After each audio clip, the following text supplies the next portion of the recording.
Tune in and listen. Queens on a mission, dripping the mic on Sunday nights, presenting you with 2020 visions. So join us this day and every Sunday night with Ameerah the Songstress on Blog Talk Radio, a for sure way to start your week off right. 2020 visions on Drip the Mic.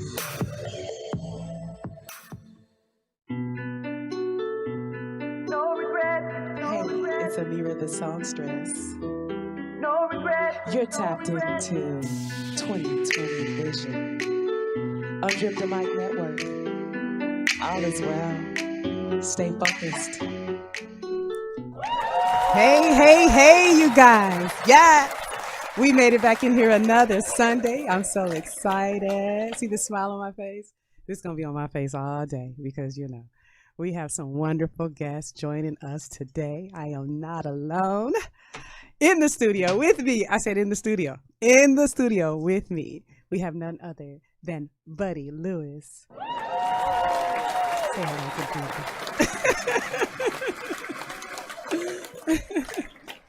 Delightful. Thank you for being here. Hey, I'm glad to be here. Y'all had snacks. Yes, made to order. Yeah, that's right. And on Zoom joining us, we have Doug Williams. Whoa. How's it going? First, let me say that I wanted to be there, but with this whole COVID situation, and when you're married, it's almost like you're cheating on your wife every time you go out because she wants to know where you've been, who you've been around, what happened. Tell me who you saw. So to avoid that type of stuff, I had to stay here and do it from here. But I'm there in spirit. I appreciate it. I appreciate you being here through hook or crook. You made it, and that's all that matters. Give him a hand clap, Tony. Yes. But first, you guys know how I like to do it before we get started here. I want to give a few shout outs. First of all, I do want to shout out Natalie DeSalle Reed. She was a great comedian and actor, and she passed away. I want to read a little bit from TMZ. A prolific actor known for the roles in Eve, Medea, and Babs has died after a battle with cancer. She kept it private, but the veteran comedic actor passed away Monday morning. A family member tells TMZ she died of colon cancer after having been diagnosed earlier this year. We're told she was in hospice care in her final days and surrounded by her family when she went. You guys can find the rest of that on TMZ on Google. Read the rest of that ad there. But just want to shout her out and just send love and light to her family. She will be missed in the physical presence, knowing that we have gained another angel in the universe. We love your energy, and we will continue to celebrate you. Love and light to you, Natalie. Thank you for your contribution to our art. As well as Thomas Lister Jr., also known as Tiny. Everyone knows him from his famous role in Friday. He was, I think, America's favorite bully. Yeah, I agree. And this one was on, I got this one from CNN, this ad. So it's actor and wrestler Thomas Lister Jr., also known as Tiny, was found dead in his home Thursday after experiencing COVID-19 symptoms, his manager told CNN. The 62-year-old actor started feeling sick a week ago, but his symptoms got really bad really quick. Manager Cindy Cohen said he couldn't breathe and felt very weak, she said. It literally went so fast, Cohen added. Again, you can read the rest of that. You can find that online under CNN. You can read the rest of that article. Just want to shout out his family as well, send love and light to him, and also thank him for the contribution to art, to us. We laughed with you. We had a good time with you. You scared us, but it was so thrilling. We were able to laugh and be afraid at the same time. So I want to send love and light to you. I don't want to pass this without inviting you guys to say anything if you wanted to say anything. Oh yeah, I met Tiny back in the day. He used to come to the Comedy Act Theater, and he and Robin Harris used to get into it. Like for real? Oh man, they used to they would go back and forth and it was the funniest thing because it was like a gag that Robin wouldn't talk about his little bad flow now, and and then he would get mad, right? He's like, don't talk about my eye. And Robin's like, forget your eye. You can't see me nowhere. I'm standing here. And he would him and Robin used to go at it, but it was all in fun. Yeah. Because he poke fun and with Tiny, and Tiny would come on stage and was like, I'm sick of you, Robin Harris. And he's like, what, you can't see me no way. Oh man, they used to get at it, and it was the greatest, man. But and Tiny was the although he played bullies and tough guys, and man, he was one of the nicest, most humble dude when you were around him, and we even went to church together.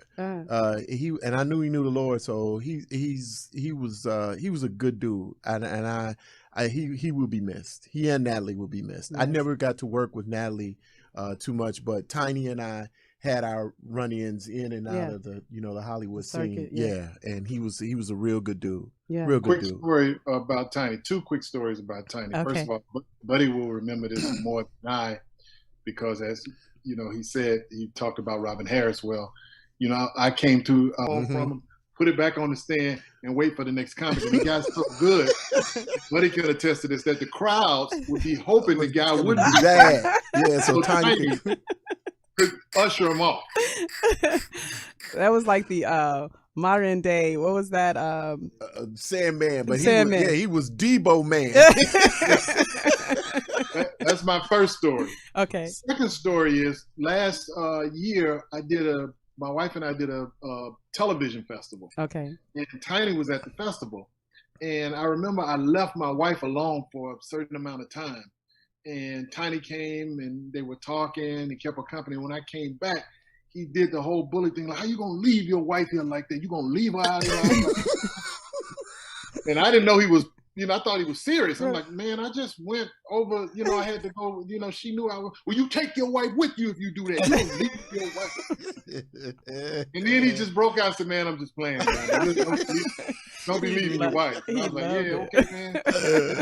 But the irony to that story is that we just did that television festival again last week, and Tiny was supposed to be on the panel.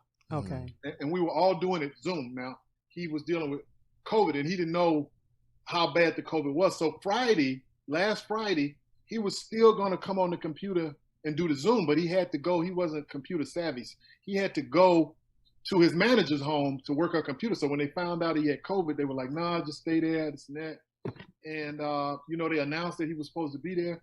And then all of a sudden we heard we had passed. So just a funny way things worked out. That same festival that he did that with my wife, he was supposed to do a Zoom, had COVID, couldn't go over to his managers and do it, and then they found him dead in his sleep. Oh my God.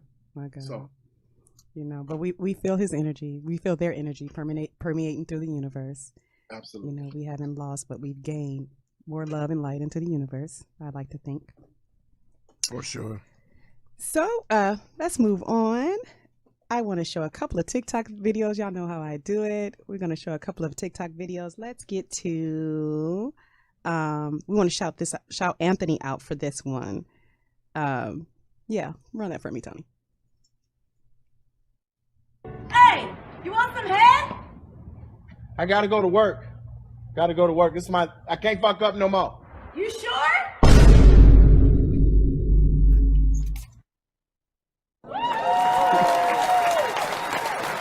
It's a little something to brighten our day.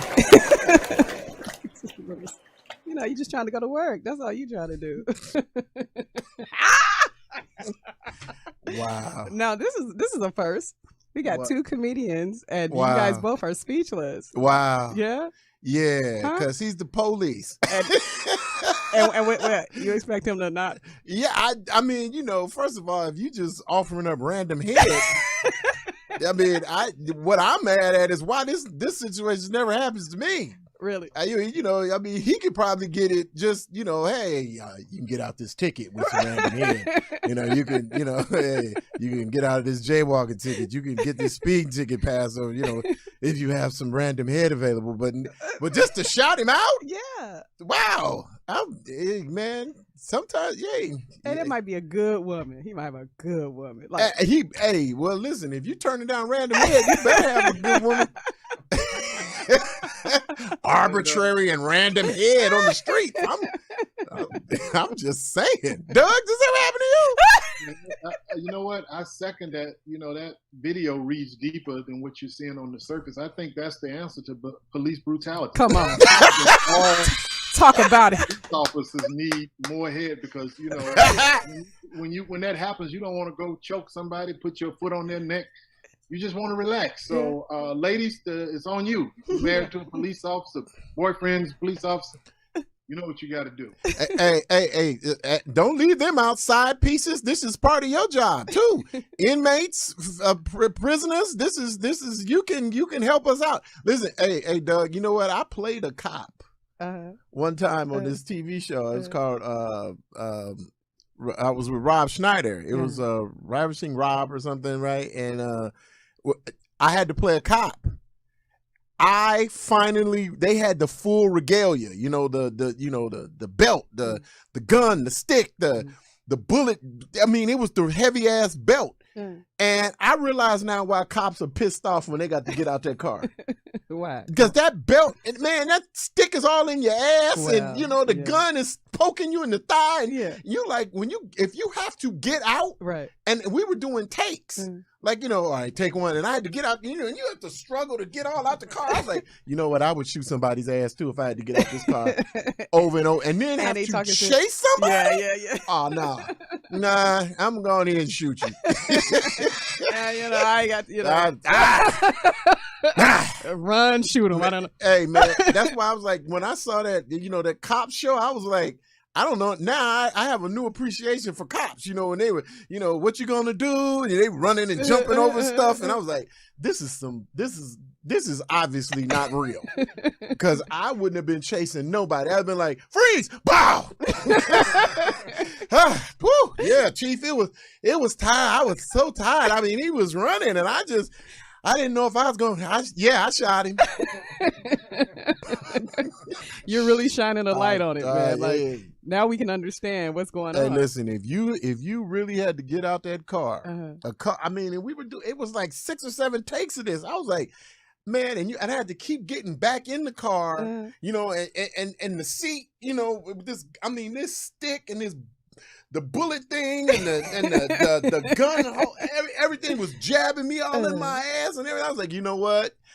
If I have to get out this, I was even in the, on the set. I was like, y'all better get these lines because I'm not getting my. Can we start outside the car? I was like, this is, I understand why cops are pissed off and angry and got a belligerent, got bad attitudes. You have a nightstick jabbing you in your ass while you in traffic on the 405. You get out and shoot somebody too. I told y'all this is gonna be all night. This is what we gonna do.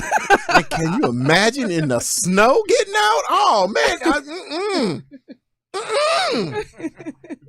to get out in the heat in California, I couldn't be a police officer in Palm Springs or Vegas or something. I wouldn't even get out the car. I just So damn shit. Now see, don't give these police no more ideas. Hey, listen. I ain't trying to give them no ideas. They chose the job. If I'm you're telling a cop you, watching this right now, don't listen. No. Don't listen to me. Don't listen to him because I'm a comic. I'm not no damn police officer. You chose that. You knew that stick was gonna be jabbing in your ass doing police training. Right. You should have known then. It's like, hey, you can't be a fireman and go, "Ooh, I don't like heat." This is nuts. Right. Come on, man. I concur. You hate kids? What you doing teaching? Certain things you gotta do. You don't want a nice stick in your ass? Don't be a police officer. Just saying. That's a T-shirt, you guys. It's a brand now. You don't want a nightstick in your Yes. ass. Don't be a cop. Don't be a police officer. All right, we have one more TikTok video. Speaking of children, you ever had that night where you had a really great birthday party and you're trying to drive home and it's late at night? It might look something like this. Show that for me, Tony. Man, my party was everything. Everybody came out to show me some love. I'm tired as a mug. I'm just trying to make it home so I can get into bed. My house feel like it's 50 miles away.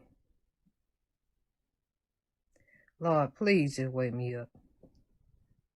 Please wake me up. I need you, Lord. Okay, I'm up. No, Lord, that ain't it. That ain't it, Lord. I promise you I ain't gonna turn up like that no more. I just want to make it home, get in my bed, Lord. Please let me get home. Please, Lord. Where is my bed at?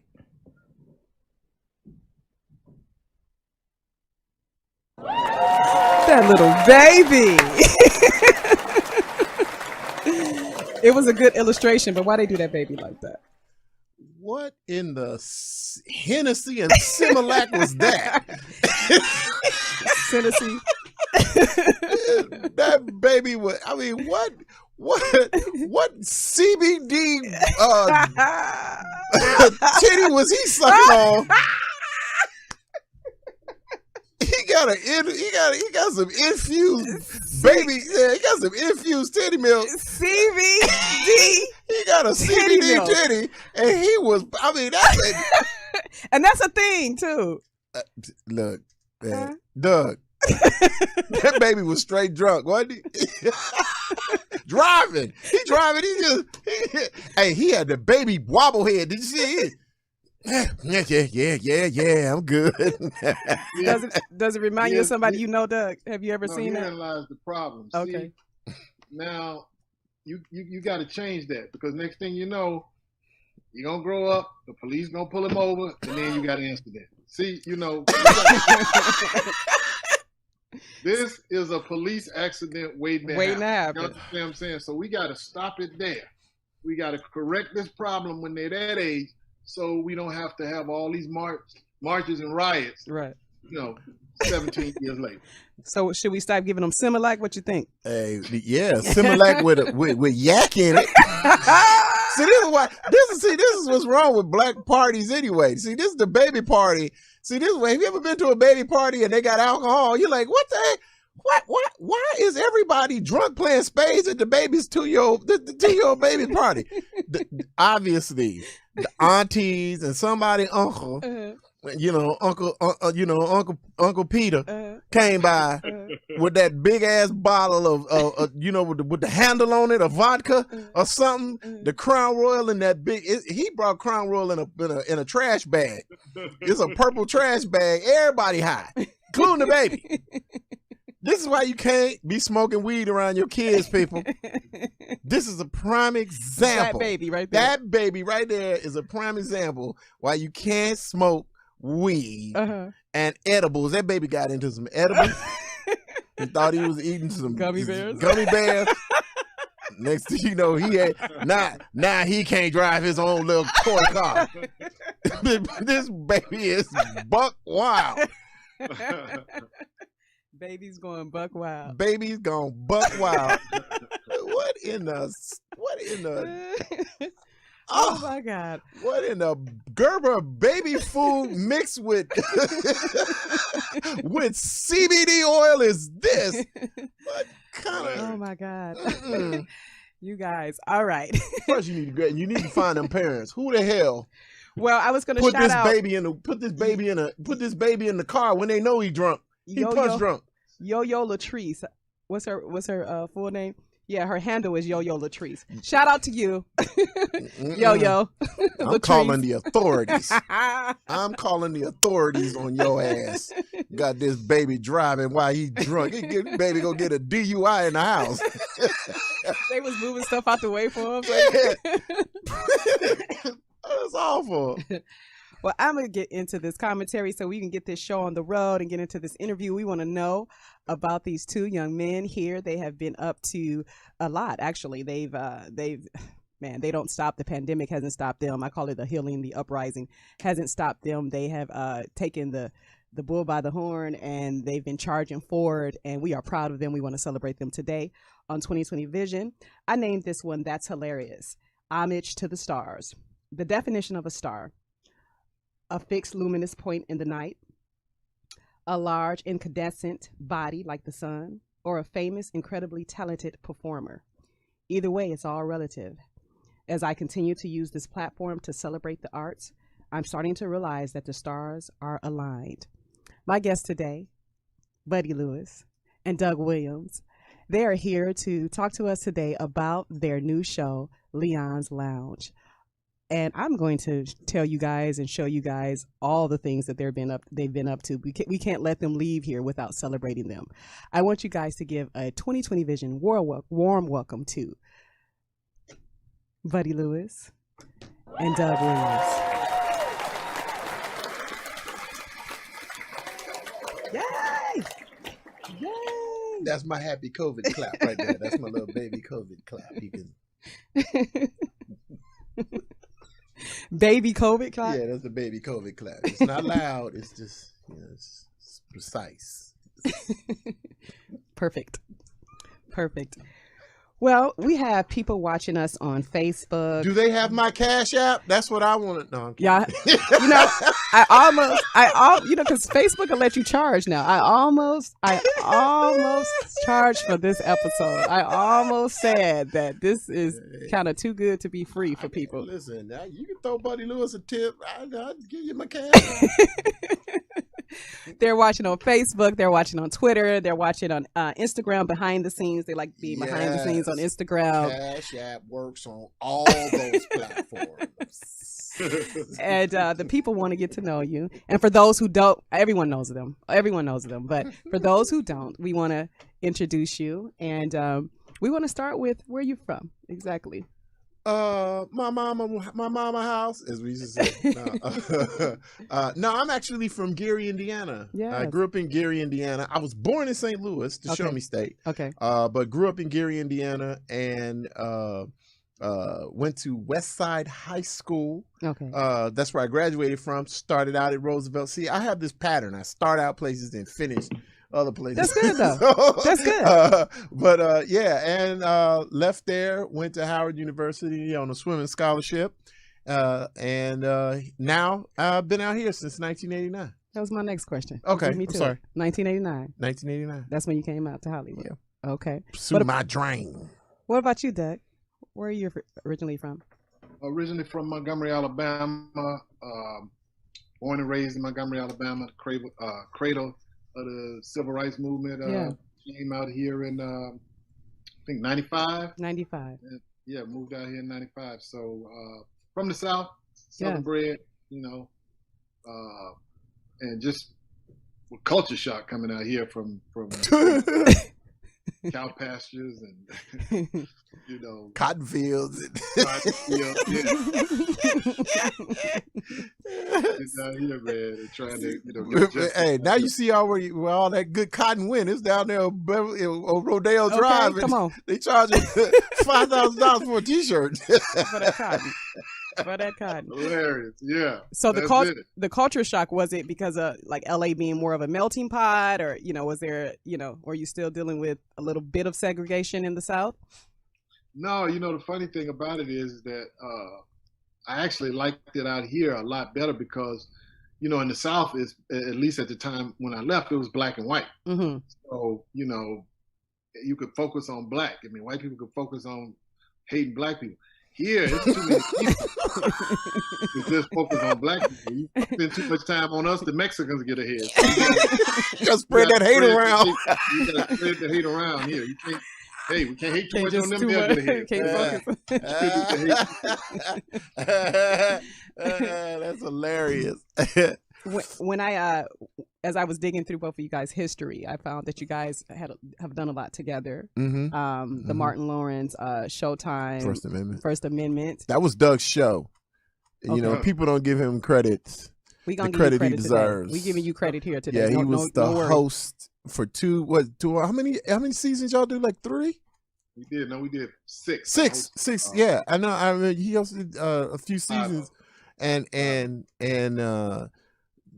Doug was phenomenal on that show, man. And you had some very, very talented people. I got to do the show, I think the 3rd or 4th year, and I was honored and privileged to have been on the same show with the immortal Dick Gregory. That was one of like the last that's one of like the last shows, performance shows he had done. Yeah. And I happened to be there. So, you know, it's funny, my career has been really interesting that I've had a chance to work with some icons, you know, and in the comedy game, and Dick Gregory was one of them, and he was so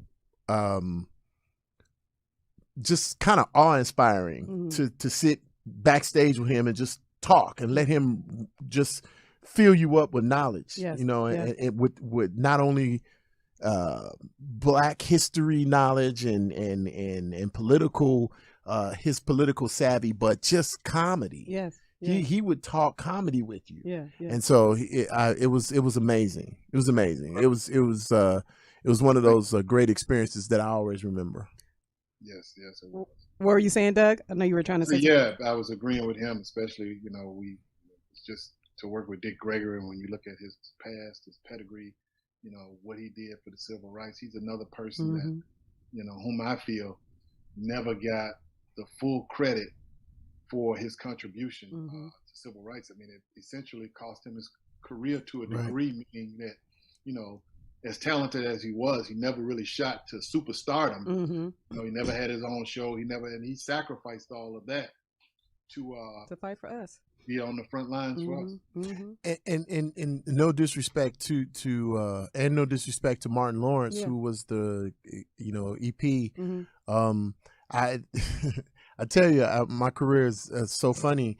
I met Martin back when I was as I got out of Howard University. I started doing stand up in DC. Okay. And Martin and I used to work at this club on K Street. It was the comedy club on K Street. And Martin probably won't remember this, but I actually I saved Martin from a trip to the pokey one night. Yeah, Martin, he might not remember this or want to tell it, but one night this guy got drunk, right? And he was, in the club. He's a comic, and and he was, razzing Martin a little bit. When are you going on stage, Marty? Martin, Martin was like, yo, man, my name's Martin, man. Don't call me Marty Martin. The dude was like, okay, Marty Martin. He's still messing with Martin. Right? Yeah, he kind of antagonizing Martin, right? And Martin was like, yo, man, I had enough, man. Leave me alone. It was like, well, what are you gonna do, Martin? And Martin. Yeah, if you don't know, Martin's a former Golden Gloves boxer. Oh, he got them hands. I didn't know that. Martin had enough of this dude. Yeah, and I tell you, he gave him a. Did it make that sound? And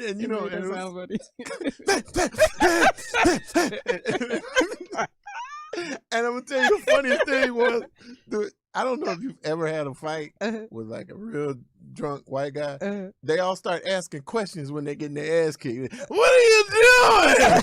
Why is this happening? Hey, what? Why, man?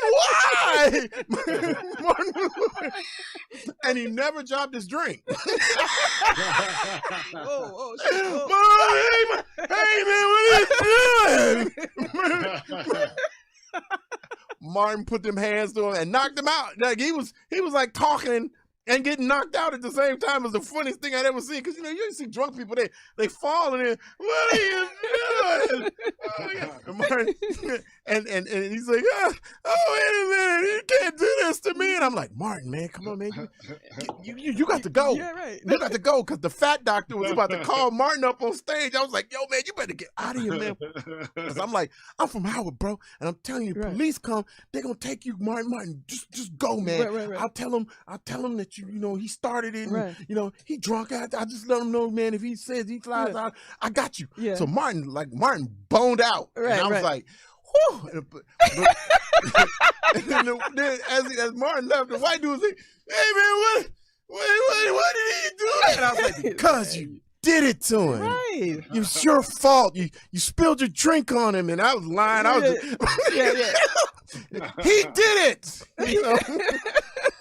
And he was walking around talking about, Martin punched me, and man, and it's funny because you remember the Tommy Hearns episode when Martin's head got big? Yeah. This dude's head, it kind of swole up. So let's just say Martin had a little inspiration. Martin had inspiration. Man, I'm telling you, Martin punched that dude all in his head. It was the funniest thing I'd ever seen. Yeah, hey man, why? He never spilled his drink. Never. Didn't spill his drink. Now, see, that's somebody that's really dedicated to drinking. That's true. So, Doug, how did you and Buddy Lewis meet? Just out on the battlefield. Battlefield. Comedy. I know. When I say battlefield, I mean out here trying to make it in Hollywood. Okay. Trying to make something happen in Hollywood. But, I can understand that. Excuse me. Yeah, Buddy has always been somebody I've always admired. His perseverance, just a genius when you think about his creativity and just always been impressed by him. So, we're in the same, literally in the same two fraternities. We're both Omega Psi Phi Fraternity Incorporated, and in the fraternity of stand-up comedy. So Comedy Bros. And Doug, we worked with Ricky Smiley when at that time. And Doug, you did a special on BT. What did you do? Did you do what do you call it? Was it Blackberry Inn? Did you do the Blackberry Inn? No, my wife was on the. Yeah, the Blackberry Inn. Yeah, Okay. It was a horrible bad version of like soap. That they tried to do on they tried to do a soap opera on it was the most and I'm trying to be nice. I see the struggle. It was the cheapest, the sets were bad, the costume is the everything was except the people were kind of funny. And everything, but the plot lines were twisted. You're like, hey man, that's y'all went past that last week. You're going back to that. Y'all don't have no continuity on it. Wow. But yeah, Doug and I have worked together quite a bit. Yeah. And Comedy Act Theater, the Mavericks Flat. There've been a lot of comedy clubs in the city that we frequent, that we've become friends. Right. And we were friends before we were fraternity brothers and all that kind of stuff, and then we have a lot of mutual friends. And his wife is an AKA, so I ain't got nothing but love for the Q's and AKAs. I see y'all throwing it up. Yeah, we gonna get to that. Right. We gonna get to that. You guys look like you have a set lot out of a hop, Doug. Go on, set out a hop for him over there. COVID hop. Set a COVID hop. Hilarious. So you guys, was it earlier on when you first got here that you guys started to connect, or when did the brotherhood happen? When did you guys decide, well, I can work together, we can work, we can exist, we can coexist together? Well, what happens in the game, in this game, is that the comedy club essentially becomes our office. Okay. So we all gather at the same place. We all sit and wait our turn. We all there, punching up jokes. Hey man, you should add this tag. You should do this and do that. So that's how most comedians meet and become friends. Mm-hmm. I mean, we came here for the same purpose. Buddy came from, I think you said Indiana, right, Buddy? Right. Yeah. He came from Indiana. I came from Alabama. You know, somebody came from DC. Somebody came from, and you know, we all meet at these places, and you become friends and you become colleagues.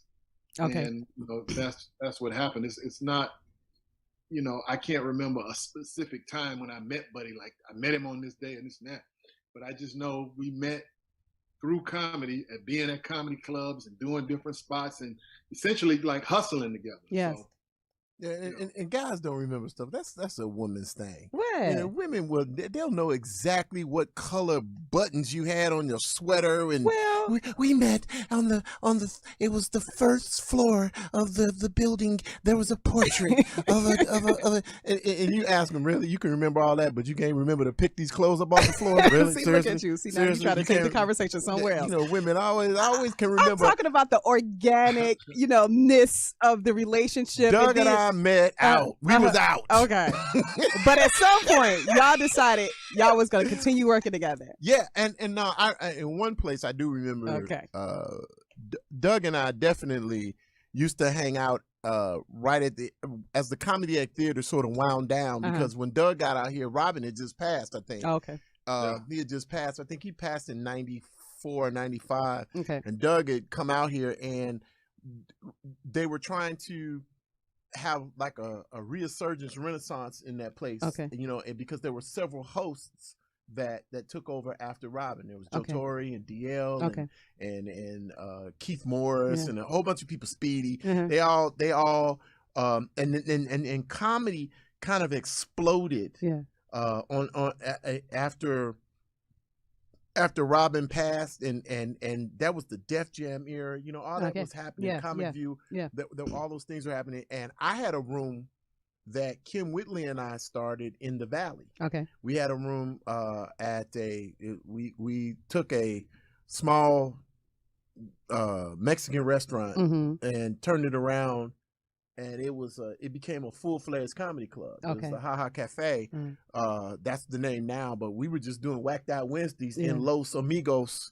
You know, Yeah, yeah, we were, yeah. you know, that was the name of the Yeah, restaurant. yeah, It was yeah. Dos Amigos or something, right? And he barely was just doing catering in there, and we came in there, and then we started doing comedy on Wednesday nights, and we had we started a Phenom in the Valley, because there was nothing in the Valley. nothing like really. that. Yeah. You know, there was some comedy clubs. There was 1 or 2 clubs, but this was like for us, by us, in the club scene in the Valley. Yeah. And I mean, it was, I mean, everybody came through there. Yeah. You know, Yeah. and so Doug used to come through, and you know, comics would come through, and they would get to work out. And Yeah. so we, you know, that's another place that I know we connected. But like Doug said, it's comedy is one of those things where you're not always on stage. You know, there are times when you're in the back, Yeah. the room, you're Mhm. waiting, you're Mhm. waiting your turn, and you're waiting,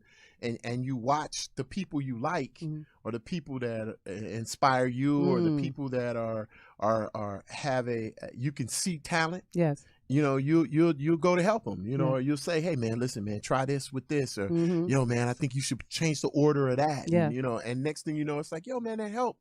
You know, what's your name? I'm Doug. I'm from Alabama. I'm Buddy. And so now, you know, you start growing with these people. Mhm. And it's funny.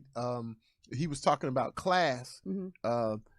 They're like groups or classes of comics, Mhm, you know, and mhm, so we're all Doug, Joe Torre. There, Yeah. you know, there's a class of people that Yeah. all came through right around the same time, 'cause Yeah. we're all around the same age. Yeah. Yeah. So Yeah, I call you guys the Hollywood alumni. yeah, we're alumni. You know, Yeah. that's Right. what I refer. And the brus, the Brus, the Rube, comedy brus. Rube. Yeah. Right. See, That's right. we love all of this history. We Yes. love we love digging into your history, where you came from, when did you come to Hollywood, why you came, what, you know, because this, you know, you don't just jump into the Super Bowl. This is a whole different thing. A lot of us come and we in our car for 3 months before we can find Yeah. someone to roommate with, and Yeah. you know, this is not something. I was there. Yeah, so we love the history of, you know, where it all began. Doug, did you live in your car? at all? No, I never Yeah, had to. I What did you that. mean? Well, he was all conceited when he said that. What'd you say? No. He's not. Hey, man. What I happened? never had to. Never. Yeah, I lived in my car, and I lived in a. You don't have the story, the LA story. Oh, the- I got that. Yeah, I stuff. mean, but me living in my car was a result of having an argument with my wife. Okay, well, fair enough. Fair enough. I mean, same difference. Same difference. I mean, either way you go, you in the doghouse. I lived in some dank. Oh, I lived in some danky ass places too, man. See, there used to be a X-rated theater on Western, right up the street from the, right across the street, almost from the down the street from the AFI. Okay. It was called the Pussycat Theater. Right. And they had a motel above it Okay. that had rooms, for like $300 for the week. That's Oh, that was beautiful. wasn't it? Hey, Buddy was up in there like, hey, when I tell you before this was, listen, let me tell you, this was before bed bugs. You knew you didn't even know they existed. You know, bed bugs is a new thing. You know, I was in there like this. You know, you ever seen a movie where somebody is scared? My big ass is up in that room like this, cause you hearing, ha, ha, shoot the fucking bitch! Bow, bow. Who got a dog? Stop it! Get out of here, Ralph! I'm like, what the hell is? Where am I? I'm in a crowd. Like, what have I done to myself? Oh Lord, help me! Help me, man! It You was was dope. from Little Gary, Indiana. Yeah, man, shoot! When I tell you everything, Uh-huh. I heard everything, and I didn't want to leave nothing in my place, so you couldn't like take nothing out. Because the door was flimsy. You know, I mean, seriously, dude. I mean, the maid could have kicked the door open. I hear her, you want the house? Why you kick my door in, lady? You could have just knocked Listen, down. yeah, but man, that door, when I tell you, I've seen better attached doors, pre-attached doors at Home Depot than that door was. They're supposed to protect my stuff. Man, and you could only stay there a week. So you had to move out. Like you had 6 days. Yeah. You could stay like 6, 7 days, and you had to move out for 2 and then come back. So, you know, them 2 days, sometimes you were like this. I don't know where this is going to be a car night. So with that being said, you guys coming to Hollywood and pursuing your career, I think about comedians and I think about what is the ultimate goal for a comedian, you know, because you think about, you know, the stage shows, the big stage, you know, you think about Eddie Murphy Raw, you think about the big, you know, the big stage show. Please don't use Eddie Murphy. He is Why? such the feat, because, you know, people, you can't compare, you know. So that's not the goal? Yes, that was at the time. Okay, But, okay. you know, Kevin Hart, Eddie Murphy, Uh-huh. they are anomalies. Right. You know what I mean? Yeah. It's like they're that's like, okay, Yeah, you know yeah, what? I yeah. want to be Michael Jordan. Yeah, Yeah. okay, everybody can't be Michael Jordan. Right. You know, everybody can't be Kobe. You know, but you But they can play on the Bulls. Yeah, you can play on the team. Right. But you know, but I say that with all due respect. Yes. And I mean, to compare, if you tried to compare your career Mm-hmm. in this business Mm-hmm. to Michael Jordan, I mean, you know, to Eddie Murphy or Kevin Hart, Yes. you're going to be disappointed. Okay. You're going to be disappointed because there's no real way that you can reach that apex and say, and then go, I'm successful. See, so you have to be careful when you're comparing careers. Okay. You know, and I'll use in a basketball analogy. People don't realize Robert Horry, he got 6 rings. Okay. Now, Okay. people might not know who he is. He might not have no basketball shoe, but he got 6. He can do like this. I got 6 rings. So, Yeah. how do you find success for yourself? What is success for you, as opposed to comparing yourself to the anomalies? Right. Yeah. You know, you have to find some way not to do that, because if you do, it'll drive you crazy. I feel like reach for the moon, and if you feel at least you're amongst the stars. I agree. Like we talked about at the beginning in the commentary. You know, But how do you define a star? Yeah, and Someone sometimes you reach for them damn stars, you be like, you be up in a room like this with. But look at you now. Look at you guys now. Come on now. Nah, Come on. I just say be careful. Just be careful with the comparison. Yes. Because success is measured. You can't measure success just by, you know, how many movies or TV shows and how much money you have. Okay. Because if you do that, like I said, you're always going to feel slighted, or that just never enough. Yes. Even when you could be doing some amazing things. Yeah. You could have. I mean, people would trade in a heartbeat for what the amount of opportunity and whatever that you've had. Yes. If you say to yourself, I'm no good because I'm not them. That's a mindset. Yeah. That's a mind screw that'll drive you crazy. Yeah. And that's what drives a lot of people crazy out here in LA. Yes. And for comics it's tough, and I've seen it's also tough on women. Yes. Because so many women think, that I'm pretty, I'm talented, I can come out here and, hey, you go in a room, it's 20 of y'all. Okay. Looking like you. Yeah, it's 20 of y'all. Yes. And I mean, same height, weight, eye color, hair color. You're like, God dang, it's 30 of me? Yeah. And you'll be like, damn, that's my twin over here. Right. It's like, because that's what happens out here. And so who can't say the line, welcome to, hi, Mr. Jones, nice to see you today. Who can't say that? Can't say that, right? Who can't do that? Right. That's acting. You got 5 lines on a piece of paper. Who Who was the best? Right. So now you go home with that. You done that for the 25th time this month. But it sounds like that's gonna be in my head all the time. What's wrong with me? Shit wrong with you. That right there is gonna be in my head. Talented as hell.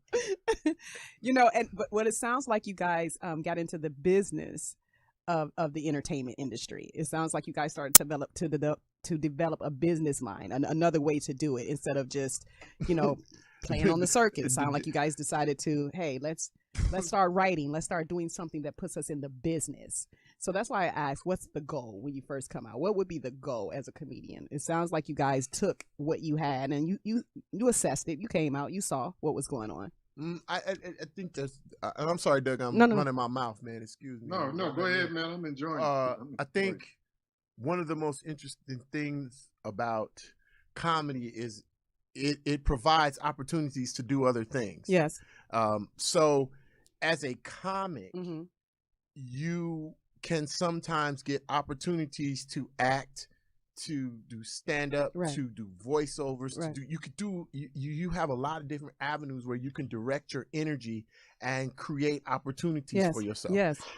You have to learn how to circumvent the business of this thing, because Doug and I can both tell you how many times where misunderstanding or not being up on the business will put you in a situation where you're like, okay, I missed it. I screwed up. I did something wrong, and it's not that. Yeah. It's just you got to understand the business. You got to understand the business. That's right. Because we both had business opportunities that went sour, because we weren't up on the business, lack of understanding. Yeah. Right. And Doug, when did that light go on for you? There had to be a point in your life where you hit a groove where you were just able to kind of sell and ride it. And it sounds like it would have been an understanding, like a light went on for you as it regards the business of the entertainment industry. When would you say that happened for you? I think when we put the show together for Stars, the Martin Lawrence Presents the First Amendment stand-up show. That was a 5-year run that with some other people. I don't want to take all the credit for it, but I put together a team and we went out and we raised the money for it. and we got it on the air, and we call it in the business from cradle to the grave. So we saw that show from its inception all the way to its last season. So during that time, I learned a lot, and like Buddy said, a lot of the stuff for us in this industry, you learn it on the fly. We're not born into a family that has been doing this, or at least I wasn't. Yeah. You know, born into a family who has a history with this, and like I said, we all kind of migrated out here to get involved with this. So, you know, you learn as you go. It's kind of like with stand up. Nobody taught us how to do it. We just got on stage and we, you know, took the bumps and the bruises as they came, and we made adjustments. So, yeah, I think with that show though, because I had to wear so many hats during that show. I was the creator, I was the producer, I was the host. You know, so I think that was a coming of age. You had to book comics. You had to do a whole bunch of stuff because you know you got to call friends and you got to call out things. But I going back to your question, the original question was about success. Yes, the goal. And for me, it's funny how the goal changed. Yes, but my goal was to be, and I wrote this down. Okay. I want to be a successful comedian. And I didn't know what that was. So the only comparison I had at the time was Eddie Murphy, was Richard Pryor, was Bill Cosby. You know, you want to be like Bill Cosby. You know, I mean, aside from the issues that he had, Bill Cosby had the kind of career that you want to emulate in a sense that he had shows and comedy going for almost 40, 50 years. Wow. You know, 40 years he was in the game. He was in the game. From doing stand-up all the way up to the last Bill Cosby show, to hosting Johnny Carson, to doing stuff. I mean, Bill Cosby had the kind of career that you go, damn, you know, how much is he worth? You know, how much is he doing? Yes. I mean, you know, so you know, like I said, trying to emulate the anomalies is tough, but you try to pick out things that they've done and say, if I can take pieces of what they've done and make this my own, then I'll be successful. And that's my goal. So like my goal when I first came out here, and I said this to myself, I had small goals. I wanted to be I wanted my own TV show. I wanted to be in a movie. Like I wanted to, you know, there were small, you know, successful kind of, you know, things. And then you say, then the goal changes when you've done this for a while and you go, listen, I want to have a sustainable career where I keep working. Where each opportunity leads to another opportunity to put me in the to keep me in the game working, and that's the thing, is to be able to, for me, that's the goal now, even at this very moment, is to have the opportunities give me and present me more opportunity so that I can continue to work and not have gaps in my employment and my money and, you know, my you know, and to not be down for long periods of time and people forget, okay, who is he? What's this guy doing? You know, you want to be, and that's why the internet and all these other things, like I'm trying to get with some of these kids on the internet, like, hey, help me figure this out. Because y'all are making money off this thing. They're doing it. So I'm always on somebody's, you know, janky pod whatever internet. You'll see me on some stuff like, what, buddy, why you doing that? Hey man, he got 1 million followers. Okay, that's I'm trying to be Uncle Buddy. Okay. And I'm glad you said that, because a lot of comedians, they get upset with the newer generation of comedians that's on your Instagrams and your TikToks and your YouTubes. They're like, oh, they didn't put in the work, they didn't do it right. Yeah. But they're doing what we have, served up to us. Everyone, back in the 60s, back in the 50s, you know what I mean? We didn't, once we got to the 70s, we didn't do it like they did it in the 50s or the 60s, right? So Yep. we all have our turns. I don't think we should begrudge. I don't begrudge them. I You don't begrudge any of them. Yeah. I think I am. I do think that a lot of them get a rude awakening. Oh yeah. When they get on the go out. stage. Yeah, they get that. They get that. Because I'm gonna tell you, Tiny Lister would have punched all of them in the face. Tiny Lister would have punched a whole bunch of them in the get your ass. Get your ass off the stage. Stop closing your ass. Stop Get it. your Bro. ass. Tiny would have, you suck. Put the mic in the stand. Well, But now I don't begrudge them, but what I do hope is that as they grow And on the develop. internet, or as their careers begin to blossom from that internet thing that they do, that if they're going to be stand-up comics, you're going to find out that that's a whole nother genre Yes. that you got to put in, because comedy is an art. Yes. It's an art form. Yes. And it's a job, it's an art form, it's work, it's a career, it's all of that. Yes. And if you're not willing, and it's a sacrifice, if you're not willing to put in the time to massage that, and rub that baby, that, and treat that girl right. Breastfeed. Yeah, breastfeed, and talk to that With some woman, CBD. bring us some breakfast in bed, and pay for some stuff and do all that. You ain't willing to do all that with your comedy career, then man, let it go. Stay on the internet. Right.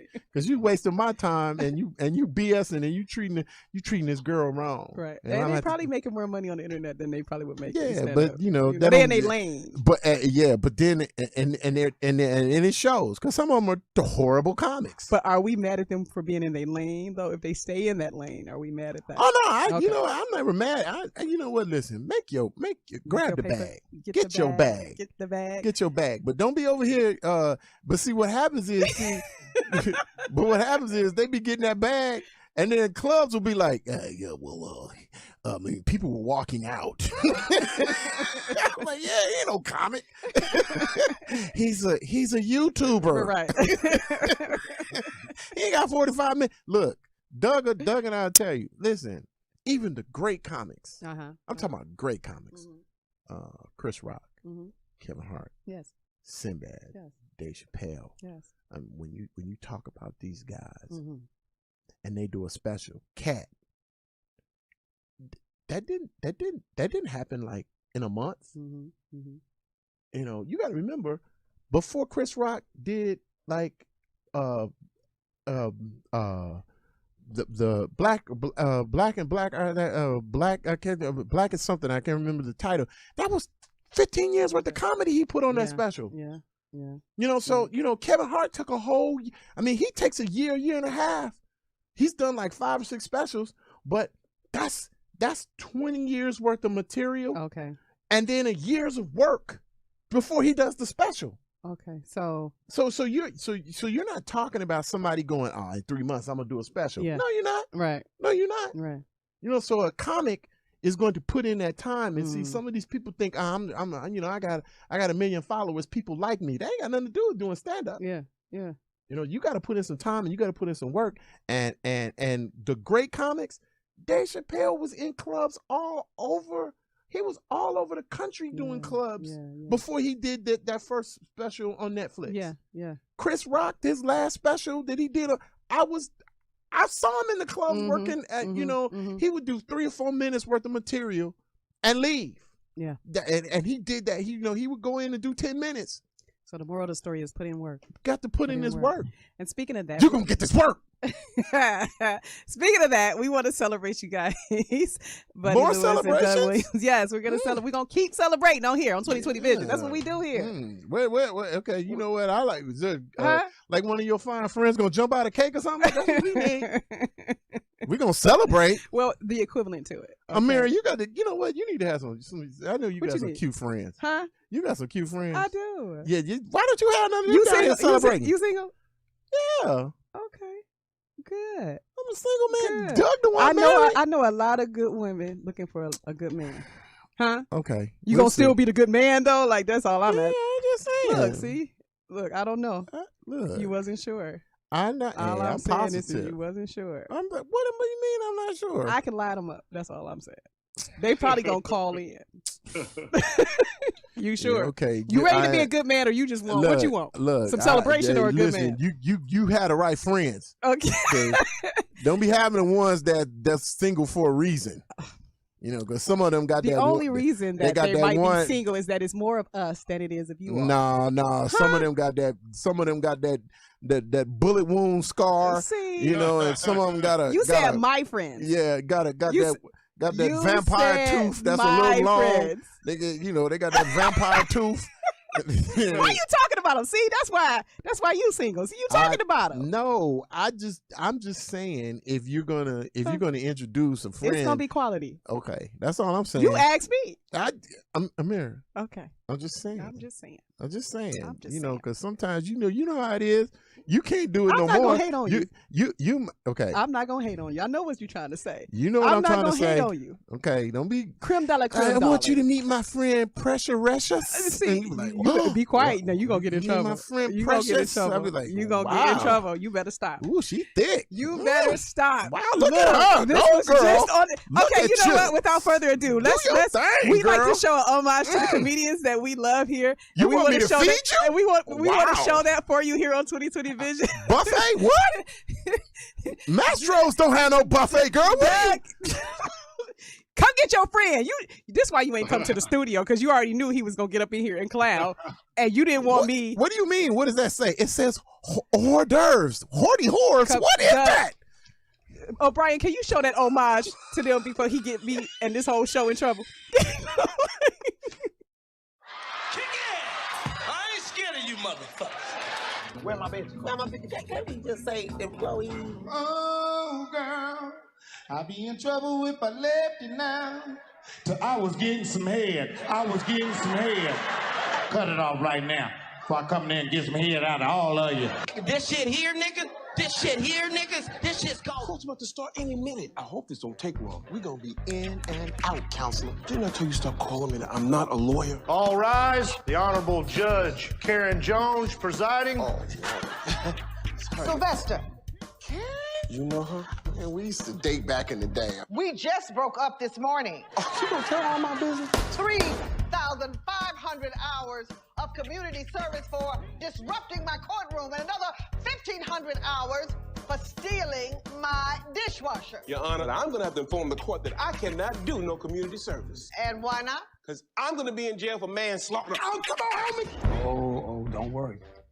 They'll earn every hour. Just got off the phone with Karen. She's sending over 2 community service workers. 5,000 hours? Yes! We just hit the community service jackpot. Do the bird dance. Do the bird dance. Anna. Those little kids need to get off that Ritalin. From the many faces of J.D. Lawrence comes a comedic journey between 2 friends and their newfound relationships that will breathe some much-needed life into a community center. Hey, listen, man. But it all worked out. It did, man. He said he got a job for you. It's gonna work out. You hooked me out. Starring J.D. Lawrence, Terry J. Vaughn, Drew Sidora, Buddy Lewis, Cheryl Lee Ralph, and Clifton Powell. J.D. Lawrence's Community Service.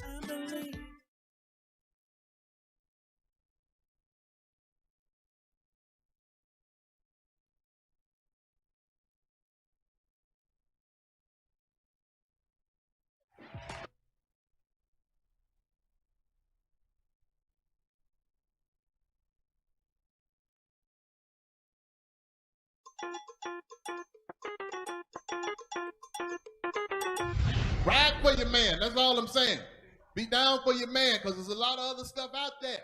You got to protect the home court is what you got to do. Like, you know who really impressed me? I was reading George Lopez. Did you know George Lopez, the comedian, he was dying. Needed a kidney. Wife found out she was a donor, jumped right up. Take mine. Bam, gave him a kidney. I told my wife, I said, that's what I'm talking about right there. That's a ride or die. That's the true definition of a ride or die. Now let's be honest. Let's be honest, ladies. Right now, with the man that you with right now, if you knew he was dying on his last leg and he needed your kidney to survive, how many of you, by a show of hands, would give him your kidney tomorrow? How many of y'all? You can tell a lot of them were lying on that one by the way they raised their hand. Y'all are lying. Half of the time, y'all don't even want to give us a ride to work. You're like, look, you're going to have to catch the bus or get your friends. I'm not going to be taking you to work every day. That's every day I got to take you to work? You'll give me a kidney, but you can't put some gas in the car to take me to work?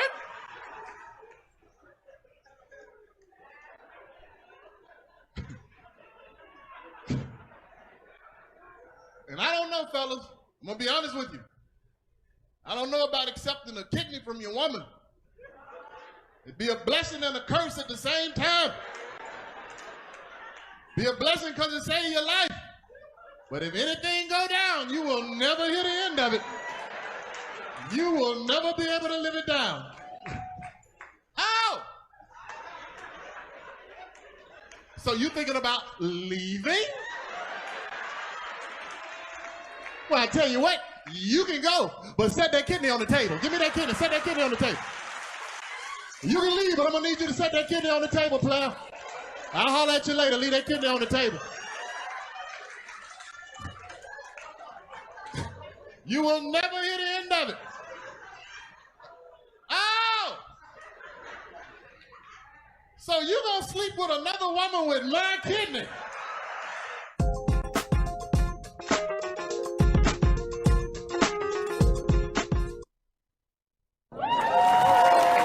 Yes.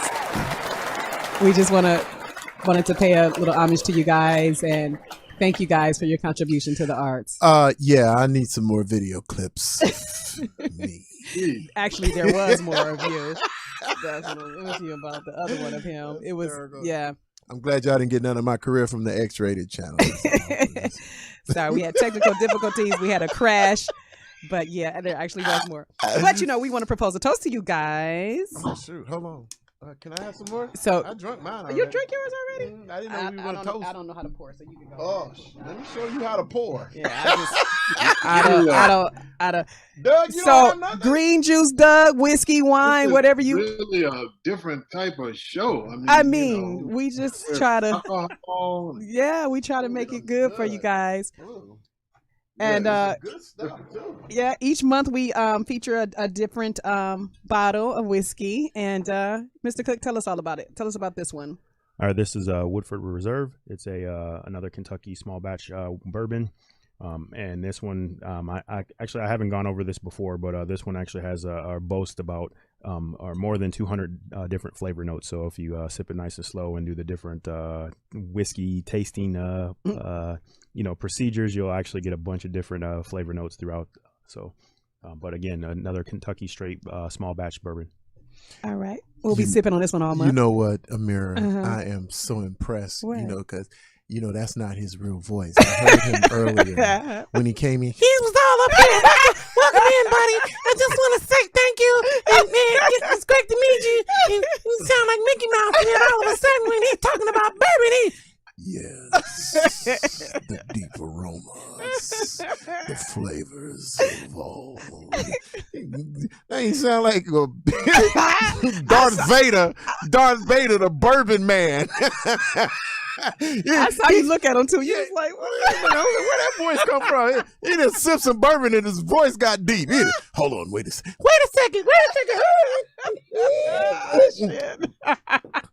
Yeah. Hey, you done drunk yours before we the toast. I'm sorry. It was, everybody out there in YouTube land, Facebook land, Twitter and Instagram and YouTube. Yeah. There it is. There Doug it is. Williams, please Doug, toast with us. Find a glass or something, Doug. A little Dixie cup or something. There you go. Yeah, he got coffee in his. We like to toast to your career and thank you guys so much for giving us laughter year after year. And it is a pleasure to have you guys here. Thank you so much. Yes, Salud. Salud. Don't put no COVID in my cup.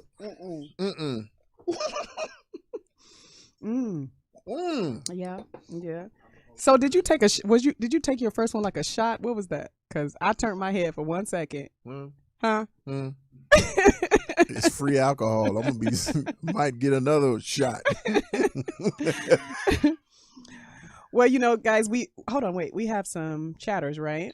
Oh, chatters. What are they saying? What are the chatters? They're saying?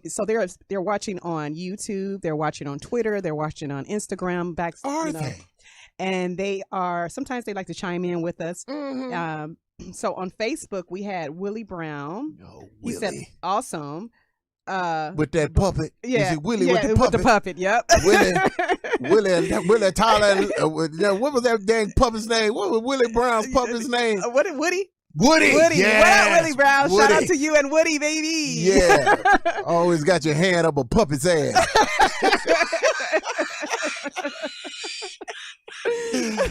I'm messing with you. Woody and Willie. Be my man, Willie Brown. And he said, but shout out Buddy Lewis and Doug Williams. My man. Yes. Very funny comic. Yes. And then Rodney F. Cruz, he was like, good evening, everyone. He was like, he had his black fist up, Power. But without further ado, we are here to talk about their new TV series, Leon's Lounge. We want to show you guys a quick trailer from that, and then we're going to get into this thing. How about that? Let's do it. Good? Doug, finally, what we here to talk about.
So in this segment, you guys, if you would indulge me, I have a few questions about the show, and then we're going to open up the line so the callers can do a Q&A for you guys in regards to the show. Okay, and first of all, can we just talk about the premise of the show? What's it all about? Go ahead, Doug. You take it. Buddy asked me to do it. It's called Leon's Lounge. He's Leon. But I hate to do comparisons. But it's in the vein of Cheers. People, I know this generation doesn't remember Cheers. No, I remember Cheers though. But it's everybody a bar. knows your name. Right. Yeah. So, it's a family-owned bar. The son, Buddy's son, Leon, LJ, I think Leon Jr. Okay. Went off and had a really big-time music career. Okay. Like that of, I guess, you could say Chris Brown. And he put out an album that flopped and didn't do so well. And he has really come home to retool, to take some time off, to find himself again and try to get his creative juices going. And while he's there, Buddy, Leon, puts him to work in Leon's Lounge. Yeah. So he comes in and helps his father to run the lounge while he tries to reinvent himself. Yeah, rebuild his career. And that's kind of like, that's a true, like, that's not just a scenario. That's like that's That real is life. what's going on right Yeah. now. Every college, every kid that was at school had their ass back at home, worrying their parents like, okay, well, you can do some work around here. Right. I think the show has some very, very talented people. Yes. Adrian, Marcel, Yes. Doug, Scrancho, Joe Torre, Mari Morrow, Tangi Ambrose. Yes. It's like Doug said, it's a sort of an urban version. It's our urban version of Cheers, and it's just it's an ensemble cast, and we just have some fun. This is a place where you can come in and the people know each other, and Doug plays a Tricks the pastor, and who comes in and gives his cranberry juice.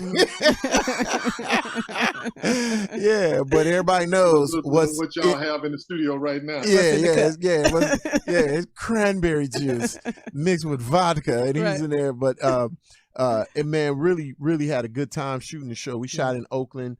Produced by Desmond Gums, and I don't remember the other writers, but I know Desmond is EP, and Miss Lelaine did some work, and there's I'm trying to forget Stephanie, the PA.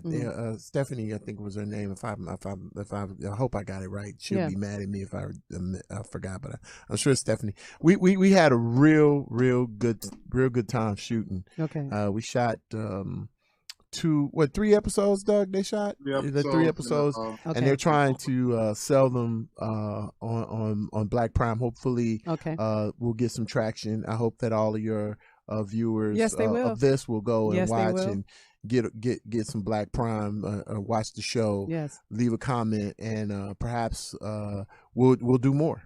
And so Black Prime is the network, correct? Right, it's the network. Tell me a little more about the network Black Prime. Black Prime is like Netflix and UMC and other. It's a channel that has its own some of its own programming. But they're a lot of urban material. They're purchasing urban material. Oh, nice. And so movies and TV shows, and so you can go and download it and watch some of your favorite stuff on the network. Okay, so it's like an app as well. They can an app and it's going to be an app and a service. You can do you can do your phone, your computer, and I don't know how many platforms they're on now. How like OWN and some of these. I don't know if it's I don't know exactly how they're positioned, if it's going to be on a on a direct TV or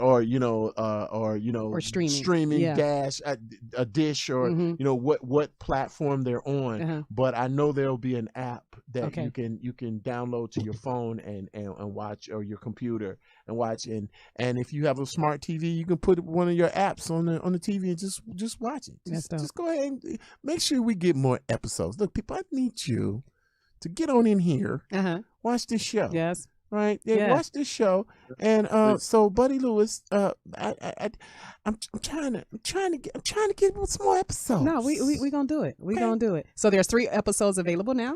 I think they're putting them on the network now. There was a discussion a few weeks ago. We were talking, and so I think there's going to be a push to put them on before the new year. Okay. Right. Okay. So then, right before the new year, people can start downloading Prime. Black Prime. Yeah, get Black Prime. I like that. Black Prime, baby. Black Prime. Black Prime time. Yeah, it's about time. On the IG handle is at BLK. Okay. Prime. BLK Prime. BLK Prime. Okay. They put it as BLK Prime, which stands for Black Prime. Okay, we'll definitely show that network. Excuse me, and a way to get to it before we get off here. And it's right underneath my Cash app. Which is, and we're gonna put Buddy Lewis Cash app up there too before we go, just so y'all will know. You don't want to load up Black Prime, you can definitely Cash app me. And it's all the same. It's all going to the same. It's all going to the same pocket. So with the cast members, first of all, it looks like you guys are having a ton of fun. Oh, you know? man. So Looks many like talented people. Looks like you guys go way back.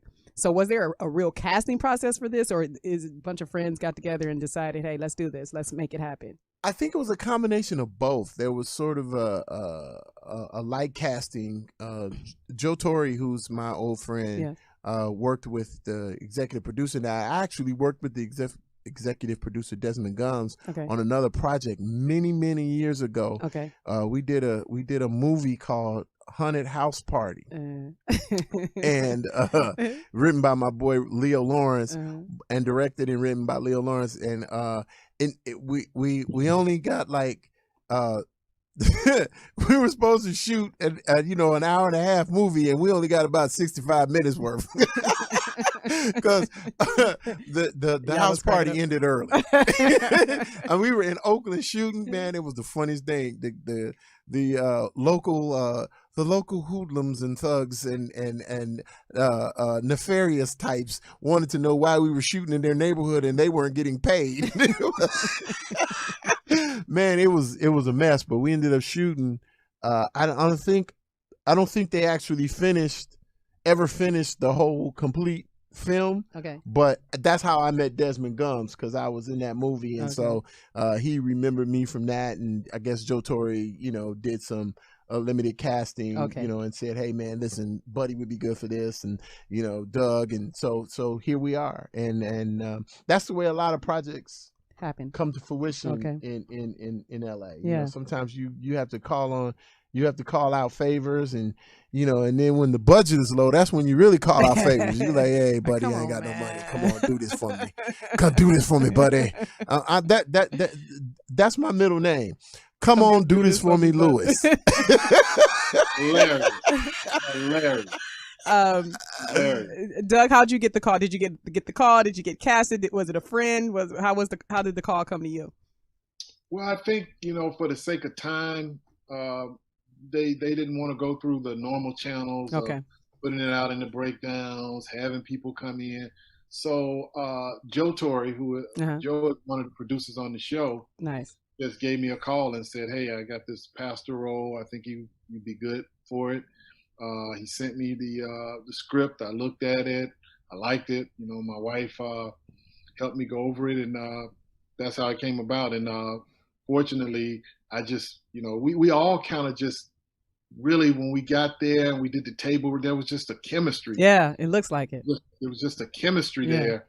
And everybody just, and I think because of this pandemic, and, everybody's able, when you're working now, you're able to really focus on what you're doing, because and especially at the time when we started doing this, which is now, you can't really think about anything else. I mean, normally when you work on these sets, a lot of times you have a lot of other stuff going on. Your kids are in school, this is happening, your wife is doing this and that or what have you. But now, everything is really stopped. So you can narrow in on what you need to focus on. So we all got there. We were happy to be out. We were happy to be doing something during the pandemic, and we just all focused and just had so much fun doing this. It's almost a shame that, we only did 3 episodes, because I see why Buddy's clamoring to keep going, because we have so much fun on this set. And it's funny, this will be the second project for me that Mari Morrow has played my wife. We worked on we were in the movie House Party 4 together, and she was my significant other. And it's I told Mari, and I know this is going to be part of a harassment suit. But it's time for us. Be careful, because you know. Look, I told her, I said, care about Mari, you, we can't keep having these married situations that, we don't, consummate this marriage. Her husband's going to kill me. I am going to be arrested. And you have a license because you're a comedian. Yeah, I'm a comic. I can say whatever I want to say. Whatever you want. You know what? Especially on 2020 Vision. Yeah, exactly. But Doug, you're so humble. Listen to you. You know what you started out your statement with when I asked you the question, how'd you get the call? You No, what said did I say? you said for the sake of time, and at first I thought you were talking about this show, and I was going to say take your time, but you were talking about for them in regards to them casting and trying to get it casted fast. Like that's the only reason you got the direct call. No, my brother, stop being all that. The humbleness is cute, but it's not needed. Okay, it's not necessary. I told you this is what stars are made of, period. Right. Hollywood alumni, the comedian bros. Hilarious. That's who I'm in the presence of. Shine, brother. Shine your light on me. I think we got a few behind the scene clips we can show real quick. You guys look like you're having so much fun. I just wanted to show the people what you guys are up to with the BTS behind the scenes. Show that for me, O'Brien, please. Buddy Lewis out here in the park, walking, thinking. And today, what I'm thinking about is this. To the new incoming administration, that's President-elect Biden and Vice President-elect Kamala Harris, HU, I just want to say, don't be punk ass, okay? No, that's what I want to say. Don't be punk ass. Yeah. See, there's this mantra going around right now.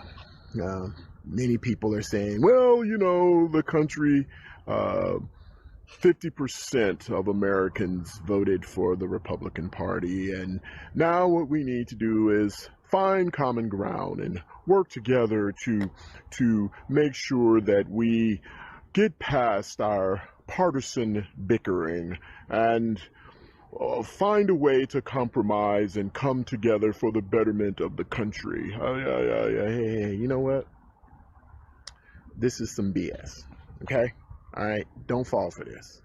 This is a punk-ass trick by the Republican Party. This is what they always do. And that's why I'm saying don't be punk-ass. Because, see, this is that Lucy, Charlie Brown, and the football bullshit that they do.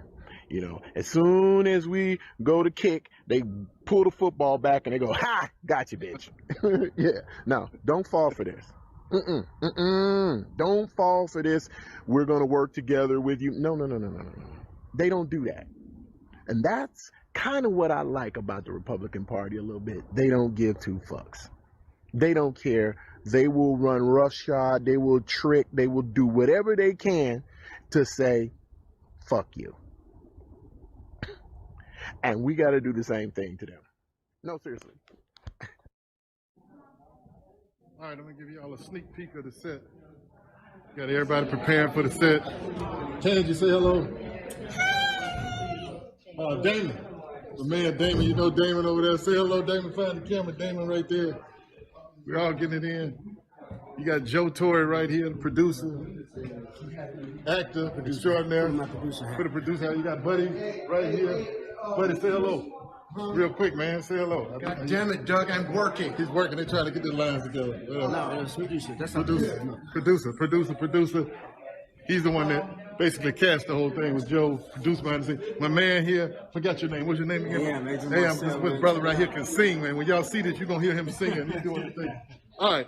So as you can see, with social distancing, everybody's got like a distance apart or whatever. So that's what we're doing right now. My scene is up next, so we ready to get this thing done. All right, let me get out of here.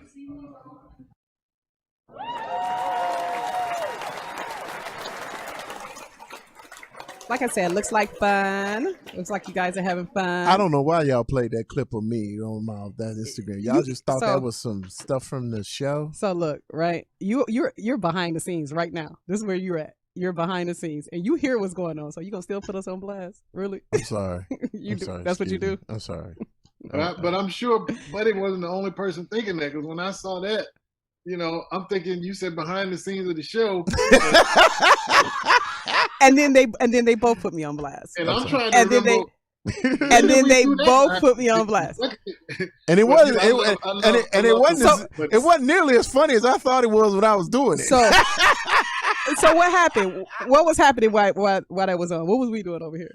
I don't know. You heard? See, I didn't even see it. I wasn't paying no attention. I was like, okay, I'm just gonna let them produce their thing. Who am I? So to all the listening audience and Buddy Lewis apparently and Doug Williams that wasn't supposed to be showed. Oh, okay. So anyway, all right. yeah. Okay. Glad you cleaned it up. Yeah, you clean that up, girl. Ameerah, you clean that up real nice. I'm just trying to say. Look, it was okay. What's up, Doug? What you saying? I said I still enjoyed it. I watch Buddy on Instagram do those all the time. my little comedy rants. It was good, but it wasn't connection to the show. It was out of order. I was like, I do have some clips that I shot from. No, I'm not gonna. We probably got them. I do. Y'all got We probably got them. You know what? Y'all are amazing over here. We probably got them, but you know what? What we gonna do? We got a couple of callers right quick. While the callers are on, we gonna get these other clips together. Your technological is off the chain right now. I'm impressed. We have the clips, but you know what? We're gonna take a few callers and then we're gonna get back to the clips. This ain't no rinky dink operation. I'm gonna just tell you right now. But what did you just say though? On in here. But what did you just say though? Hey, every now and then we have technical glitches. There's some glitches. Maybe it's the alcohol. It's probably the alcohol. Listen, and it's we gonna blame it on that. It's old extra throat over there who was. Yeah, Tony was over there practicing doing throat exercises for the next bourbon that y'all gonna sell, and he accidentally clicked the wrong button. Yes. Now, who is Marvin Sims on Facebook saying, check you out, Rolling Buddy Lewis? Marvin Sims, man, that's Brother Sims from my fraternity. What's up, Brother Sims? How you doing? He said, who has time for tasting? I do. Brother Sims, my man. Thanks for watching, because I know it's way past your bedtime, 68. Apparently, he likes calling everybody out, buddy. That's your thing. Yeah, hey, man. Huh? I'm sorry. I'm just messing with Brother Sims. He know I'm messing with him. You ain't gonna call in and be you should call in, Marvin. Little jabs. Marvin 646-378-0355 and press 1 so we can to raise your hand so we'll know. I thought he was calling. Didn't you just say they were calling in? He's a chatter, so we have people that they won't call in, but they'll chat online and we'll read their chats. Okay. Chatters. Yeah, see, y'all chatters. got technological stuff going on here. We got chatters. We got chatters. You know okay. What I mean? Oh snap! We over here doing it last time. Yeah. Doing things. Does Henry answer the phone with his deep and masculine? He does. Yeah. He does. Yeah. It makes it more professional. With a little porn voice. I said professional, not porn. Oh, I'm sorry. How did you get those two words? Because he has that deep. Yes, did somebody order pizza?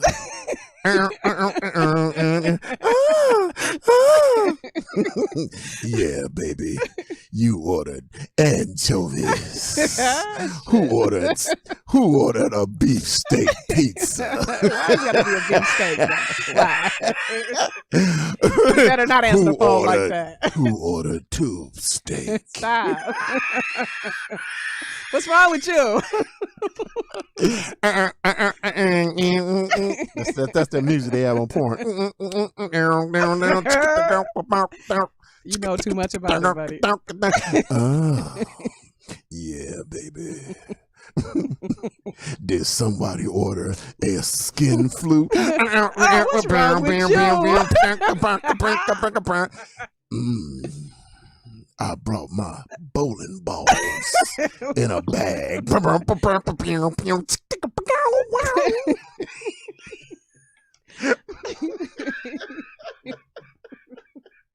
I should have known better. Oh my God. I'm done. I quit. No, you still in the game. Who we got online? Reggie Brown. Are you there, Reggie? Hey. Hey. I am. How y'all doing? We're great. Can you hear? All right. Hey, thank y'all for taking the call. Hey, I'm loving the show, man. This is great. I appreciate you taking the call. So hey, my question is so when you guys are on the set, how are you guys staying safe, man, in this environment? You know, how are you guys making it happen? And then if you don't mind, my follow-on question is you know, what's stand up? You guys still doing stand up, and what's that like nowadays? I'll take it, and then Buddy. Okay.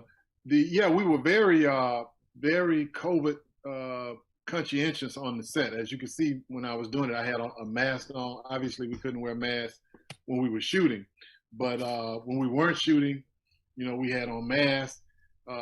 So, they were following the protocol. In terms of stand-up, nah, man, everything, my whole calendar got wiped out. In fact, I'm freezing right now because I refuse to turn on the heater until it gets down to like about 32 degrees here in the house. So no, I'm not working at all right now. So that was a blessing that show came in. But yeah, it's a different ball game, man. The world is so different right now. So yeah, we right. every set has strict protocols. I had to test 2 or 3 times before we went up there, and then once we got into the building, into the set, we were sort of in a little bubble, just a little. We weren't supposed to go anywhere. Once we got back to the hotel, took our temperature. Yeah, they took our temperature when we walked in, and so you were supposed to keep your mask on anytime you were walking around and you weren't working and or eating. And so we were really, really very, very conscientious, and no one that I know of right now from that set got sick. And stand up is it's like you've lost it's like you've lost a friend right now, because you just can't do what you love. There are a lot of people are doing, a lot of comics are trying to do stand up online. There are a few people that have asked me to do it. I haven't participated in a show yet to try and do stand up, like if somebody had a situation like this, where they said, buddy, we need 3 to 5 minutes of stand up online. It's like, I'll have a conversation with you and make some jokes, but I don't want to do, I don't feel like my art is being done properly. It's kind of bastardizing what I do. Yes. To have me doing stand up. I don't tell jokes. Right. I'm a stand up comic, and so just I can tell some jokes, and I can look at a joke book and just read some jokes, because that's what it feels like. Yes. And so I hope that doesn't become the new norm. Yeah, of course. Yeah. And I do know some stand-up comics that are working in clubs. They've social distanced the tables, et cetera, and there are a lot of big comics that are out here working. But clubs are only really open and available to comics that have name draw. Okay. And so, and in states where they're like, we don't care if we kill all y'all. Okay. Like Georgia. Just get COVID, get comedy and COVID at the same time. It's like, it's like they're not thinking that thing through, because once everybody died, then they can't have. Yeah, it's like, okay, you're gonna kill the comic and the people, right. And then so I don't know. I know a lot of my friends. I know a few friends that are out here. They're starting to road trip to some places, and because like I know some comics that are working in states that are COVID laxed. Okay. If I'll say that. Yeah. Texas, Georgia, Florida, North Carolina. I know some people that are working in Ohio. Yeah. But like even Dave Chappelle was doing shows, but he had he shut his shows down when one technician got COVID. And he said that's too close. He said it's too close, because that weekend, as a matter of fact, one of my good friends, Chris Spencer, had gone out to do the show. He had done shows like all through the summer. Okay. And so, but he had like crazy, like you had to be tested right before you came in. You had to show your test right at the gate. Right. And then you had your temperature taken, and then they had tables that were like 6 feet apart, and they did all of this stuff, and someone still got it. And one person in his crew, and he shut the shows down because Dave has a big old farm out, and they were doing stuff, but the way it is now, man, it's just the comedy's sort of on it's this thing as a comic, like Doug was doing ships. Mm-hmm. You know, they're no cruise ships. You know, Doug, that's a COVID petri dish. Right. You might as well just go ahead and just give me that COVID candy bar right now. I'm gonna take 3 of those. When did you come off the ship, Doug? March the 16th. I was probably on one of the last few ships to come in, like when this all hit and the ship started going back to port, and when they started, you know, essentially grounding the ships, with not letting them out. I was probably on about the last 2 or 3 that came in, and let me tell you, it was scary out there because, you know, this thing just started spiraling. And I remember we were all on there. We were just panicked, like, you know, please don't let anybody get COVID, because if you recall, there was a cruise ship outside of San Francisco. Mm-hmm. They got it, and then they had to wait. That cruise ship had to wait out, and then when they finally did come in, they made the people quarantine for 14. Yep. So, you know, we were just praying because I didn't want to be separated from my family. That right.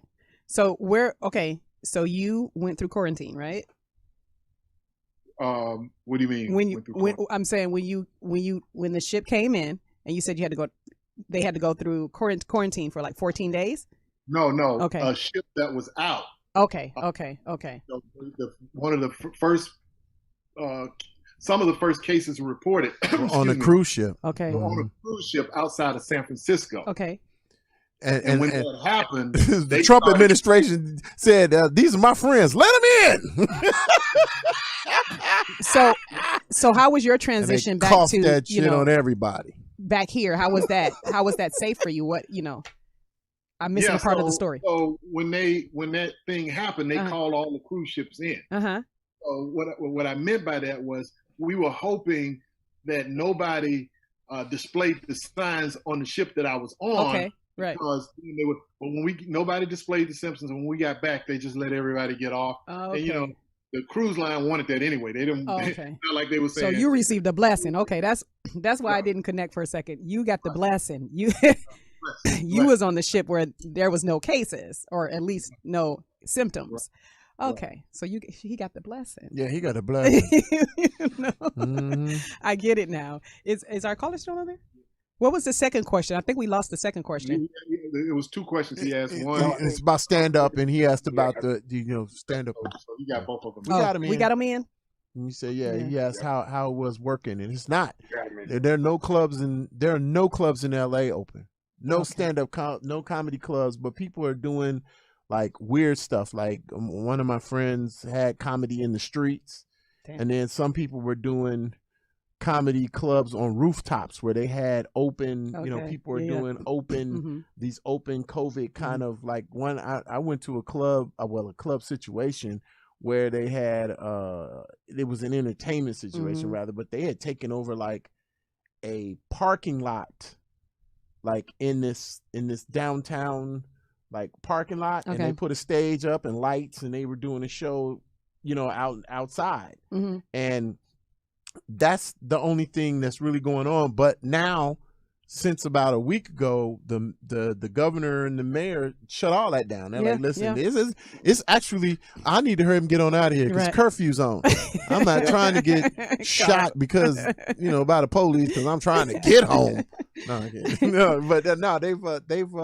They've kind of shut all that, you know, I mean, restaurants, and I mean, the only thing like the only thing that's really open are restaurants for takeout now, because you can't even, there were some restaurants that had, you know, seating. Yeah, you sit outside. Yeah, but now all that's done. Yeah. So and it kind of, you know, I'm not a conspiracy theorist, but you know, this is ridiculous. We can't play the game, man. Like, you know, this is only affects me. You know, hey, listen, man, it ain't really about you. Put your mask on because you know, I don't want to give you some stuff, and I don't know who you know. Right. You know, I don't know who you've been kissing. you know, you might be with one of Ameerah's friends that's, you know, not the cute one that's. There is no teeth. There is no buck. What'd you say? With a vampire tooth that on one side. No. Got that one bicuspid that's dangling. It's not doing. No. That's a little looked like like she just turned into a vampire on one side. Have you ever heard beggars can't be choosers? I'm just asking.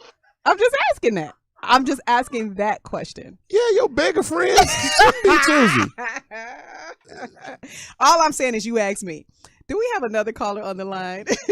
I was suggesting. I was trying to help them out. Oh, okay.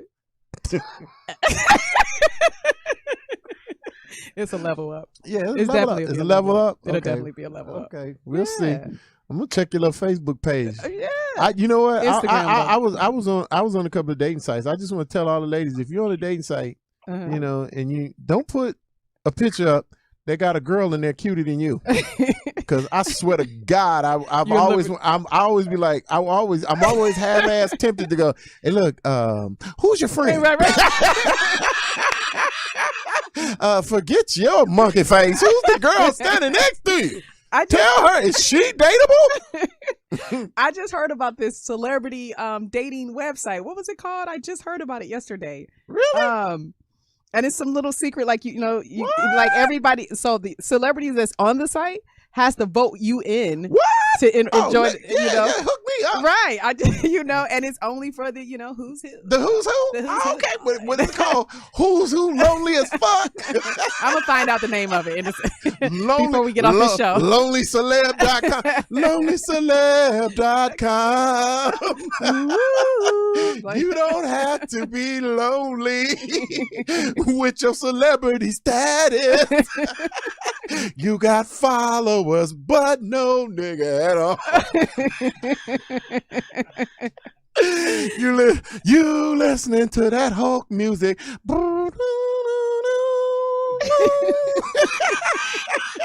You got 1,000, you got 1 million followers, but this is what happens when you open the door.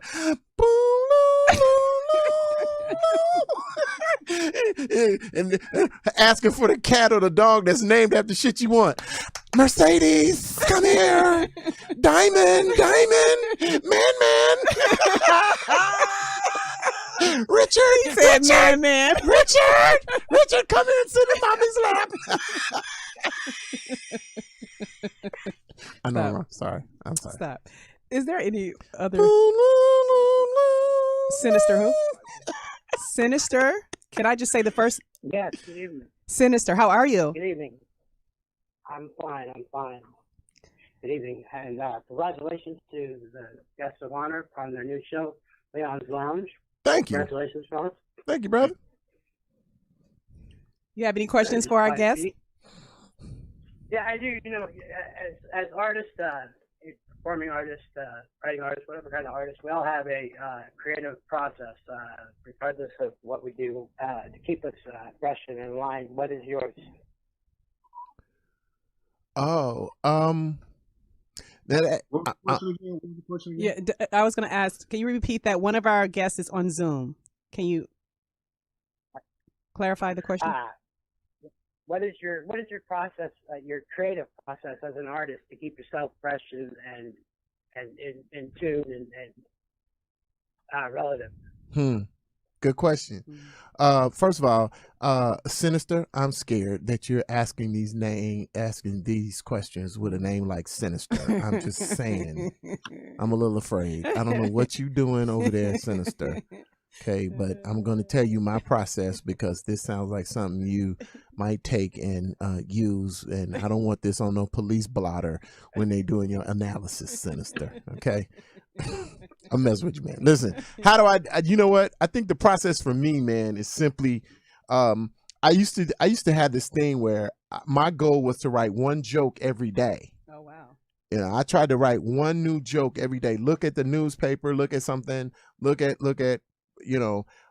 This is just for stand-up because I think the process is different for acting and different for, when you're doing auditions and things. But I think for just strictly on the stand-up tip, to stay relevant, you have to keep producing material. And I think that's a lot of comics don't write. Mm-hmm. And so I made it a goal of mine to try and be the kind of person that could write my own material. Mm-hmm. And I also try to write for other folk so that I'm constantly trying to create more material for myself. So when the turn comes and we can get back on stage and we can do what we love, I'll have a whole, I have my Babyface, kind of thing, because Babyface, he said that, when he first started, he had already written like 7 albums worth of stuff. Right. So he was ready. Yeah. And so this is the perfect time now to just start collecting material, because sadly for a lot of comics, man, once you do a special, if you've been working, think about this. If you've been working 15 years and you've never had a comedy special, if you got 15 years worth of material, when you do an hour, that's an hour's, it's the 15 years you took to deliver this hour. Yes. That's material's gone. Can't do it anymore. Okay.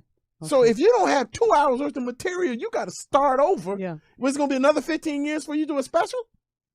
So you got to have enough material, and you got to keep building the material in these downtimes, in these periods where you don't have a lot. Build your material. Yes. So that's my thing. I just try to keep the keep my eye on what's happening and try to write as much material as I can. Oh, yeah.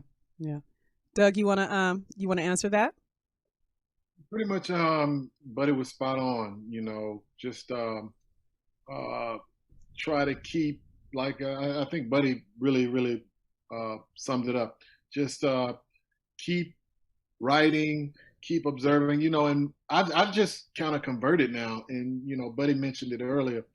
I'm just trying to plug into this new social media, foray. I'm just trying to get plugged in now. I mean, this social media now has forced guys like me, guys like Buddy, you saw Buddy put out the video. It has forced us to come up to where things are. I mean, we're from the old school, not old, but just old school way of doing things. Yes. And now we're being forced now to try to grasp and master these platforms on social media. Yeah. And it's hard for us because there's such a lack of creativity that you can have and have things blow up. I mean, you can do something so silly that, in my humble opinion, requires no talent and it gets 1 million views. And you can do something like Buddy just did that was thought out and creative. And, you got to struggle with something of substance battle somebody, lighting a cat's ass on fire. Yeah. And then there's just some things you're not willing to do, for the fame or for the attention, Right. So I'm not. I'll do anything. You'll do it. No, okay. Matter of fact, I'm leaving here to go sell some. No. I think I need to send the one with the tooth with you. I'm sorry. I'm done. I'm joking. Okay. Nah, listen, you gotta have some morals and scruples in this business. You gotta have some. I don't say you have to have all, but some. There's some places you shouldn't go. There's some things you walk right up to the line and you go. See, because you're struggling trying to say what you're saying. I'm not gonna do that. What'd you say? What'd you say? I got to do what now? You can tweak it. How much? How much? How much is I'm gonna get for? You got to be able to. Pull back when it's really bad. Yeah. Did Marvin call in? Oh, so, your brother called in. Marvin called in. Marvin. Too late. Don't nobody want to talk to you, brother Sims. Yeah. I know you don't want to talk to me. It's probably past your bed. This is 7:15. You about 20 minutes past your bedtime anyway. Hey, you know what? You know what? You need to lay off the Woodford, man. You about ready to fall off that chair. I do want to say that I've been. Hey, you shut up, brother Sims. I've been mixing it with water. I've been enjoying the show. Ameerah, I want you to know that you are looking fly tonight, girl. Thank you so much. I appreciate it. What about me, brother Sims? Not that I want your little compliment, but Hey, and turn your radio down. I did have one. did have one request. I'm sure it's not going to happen tonight, but I wanted to have Ameerah to really bust a song for us because she's sounding so good tonight. And oh, my bad. Why you go on a 15-minute delay? That's what's wrong with you with your ancient ass radio just catching up right now.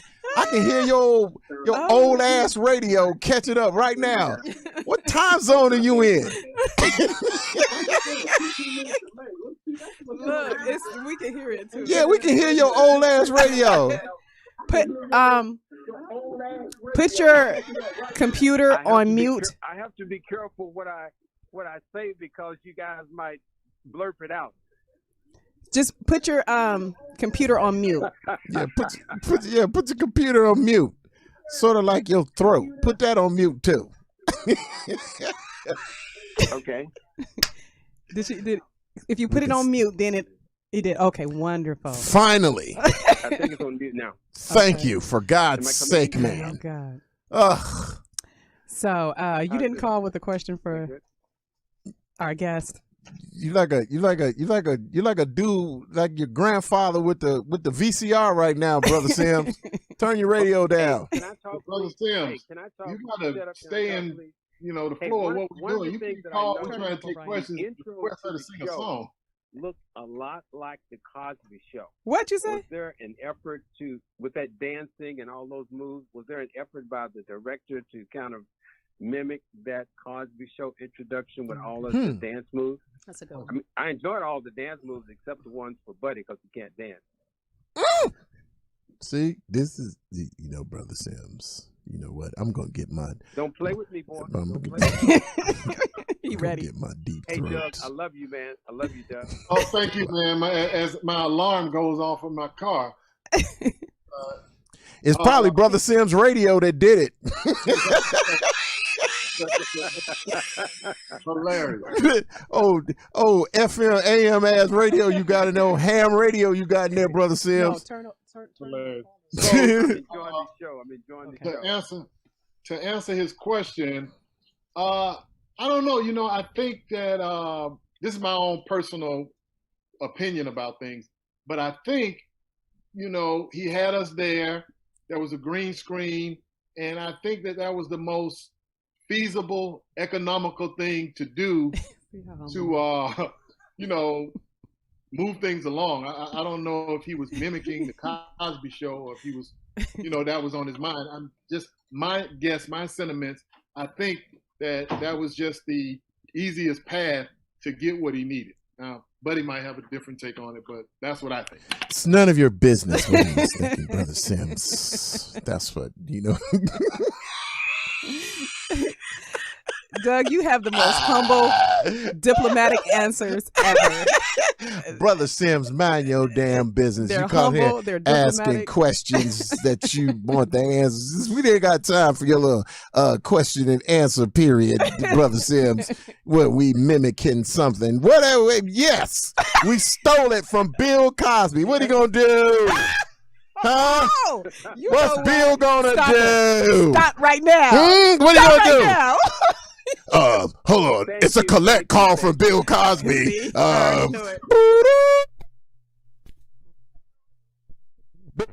Mad because y'all doing it.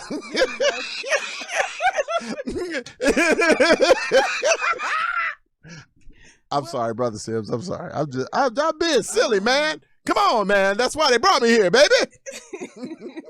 Love you, man. I love you back, Brother Sims. Hey, listen. Hey, man, listen. Hey, listen. You know what? You can drink one of these and go to sleep.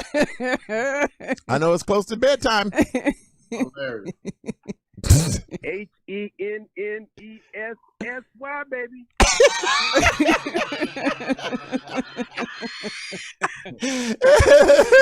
And I see, I ain't mad at you. Love you, Brother Sims. Yeah, thank you, man. Listen, Marvin. Brother Sims is one of the great men of Omega, and in our chapter, he's the elder statesman in our chapter. And as a matter of fact, he was very influential this year in putting together our program, our Achievement Week program. He was the chairman, and he did a phenomenal job. A young lady won a scholarship. Oh, wow. And so yeah, we're really it's always good to be in the presence of greatness, and Brother Sims is one of those great old school brothers, man. So I was teasing him a lot, and he is ready to go to Omega sleep right now, because he's probably he pledged with the founders. So he pledged with Jesus in them. Yeah, his Omega Sci-Fi is really it was him, Jesus, disciples. I love you, Brother Sims. So we want to get speaking of that, we want to get a mega comedian roll call, a mega sci-fi comedian roll call. Okay.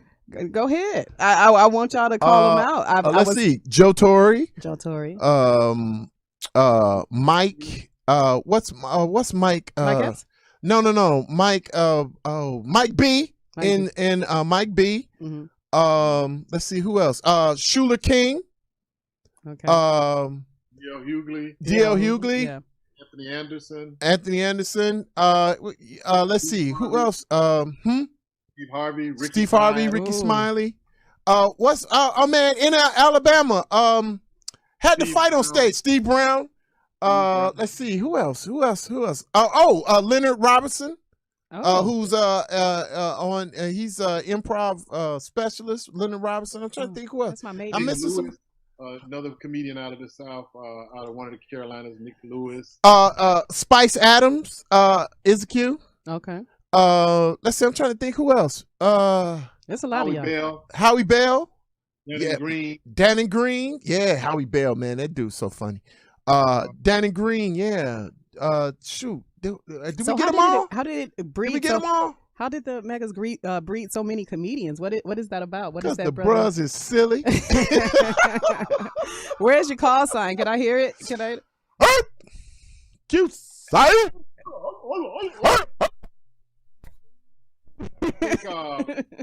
I think I missed. Real quick, one of the great things about this fraternity, and I feel like about this fraternity. If you ever saw the movie Full Metal Jacket, yeah.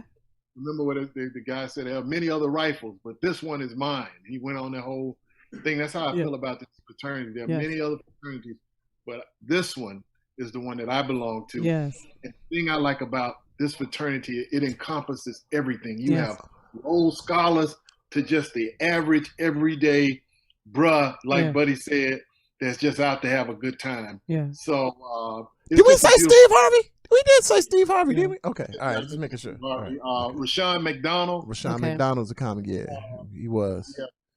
Yeah. Yeah, we got a lot of Qs, man. Oh, Bill Cosby's a Q. Yeah.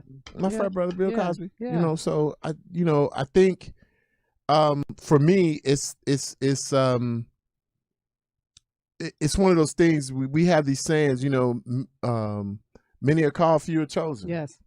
And so, with the Qs, I think, I think it's kind of the nature, there are a lot of Omegas have a comical nature, man. Yeah.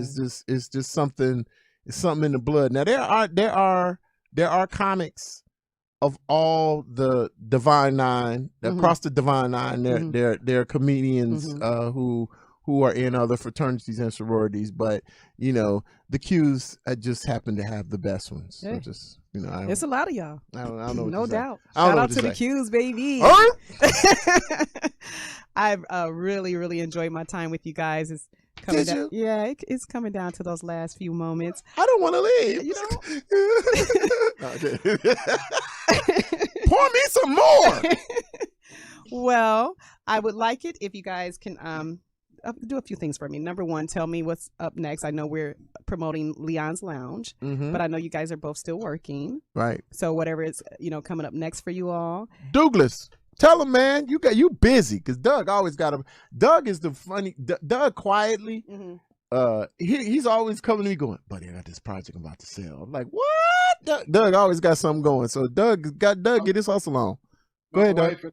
Run a production company, and we have a few projects that we're trying to shop, hoping they see some daylight by the grace of God. So, Yes. just as the earlier guest alluded to, we have all of this time now to really think and try to push ideas that were just sitting in the back. And you bring them out now because you have all this time to bring them to fruition. Right. So yeah, my wife and I just hustling, trying to get something going. The same, I'm sure with Buddy, that is reciprocated because Buddy is always doing something. He has a Rolodex in his town. He's well liked, well received, and well respected. That's right. So, that's what I'm. We could do a show, like a 2-hour show on each one of you guys individually. So trying to pack it all in the 2 hours, there's so much information, so many things we wanted to show and so many things we wanted to talk about. But just the fact that you guys would spend this time with us, we definitely appreciate it. I appreciate it. Yeah. What would you like to leave the people with, Doug, before you get off Just here? go to my website, dougwilliams.net, dougwilliams.net, and that'll connect you to all of my social media. And then from there, you can see, because we always post what we're doing, what we have coming up. So dougwilliams.net. On Instagram, it's Mr. Douglas Williams.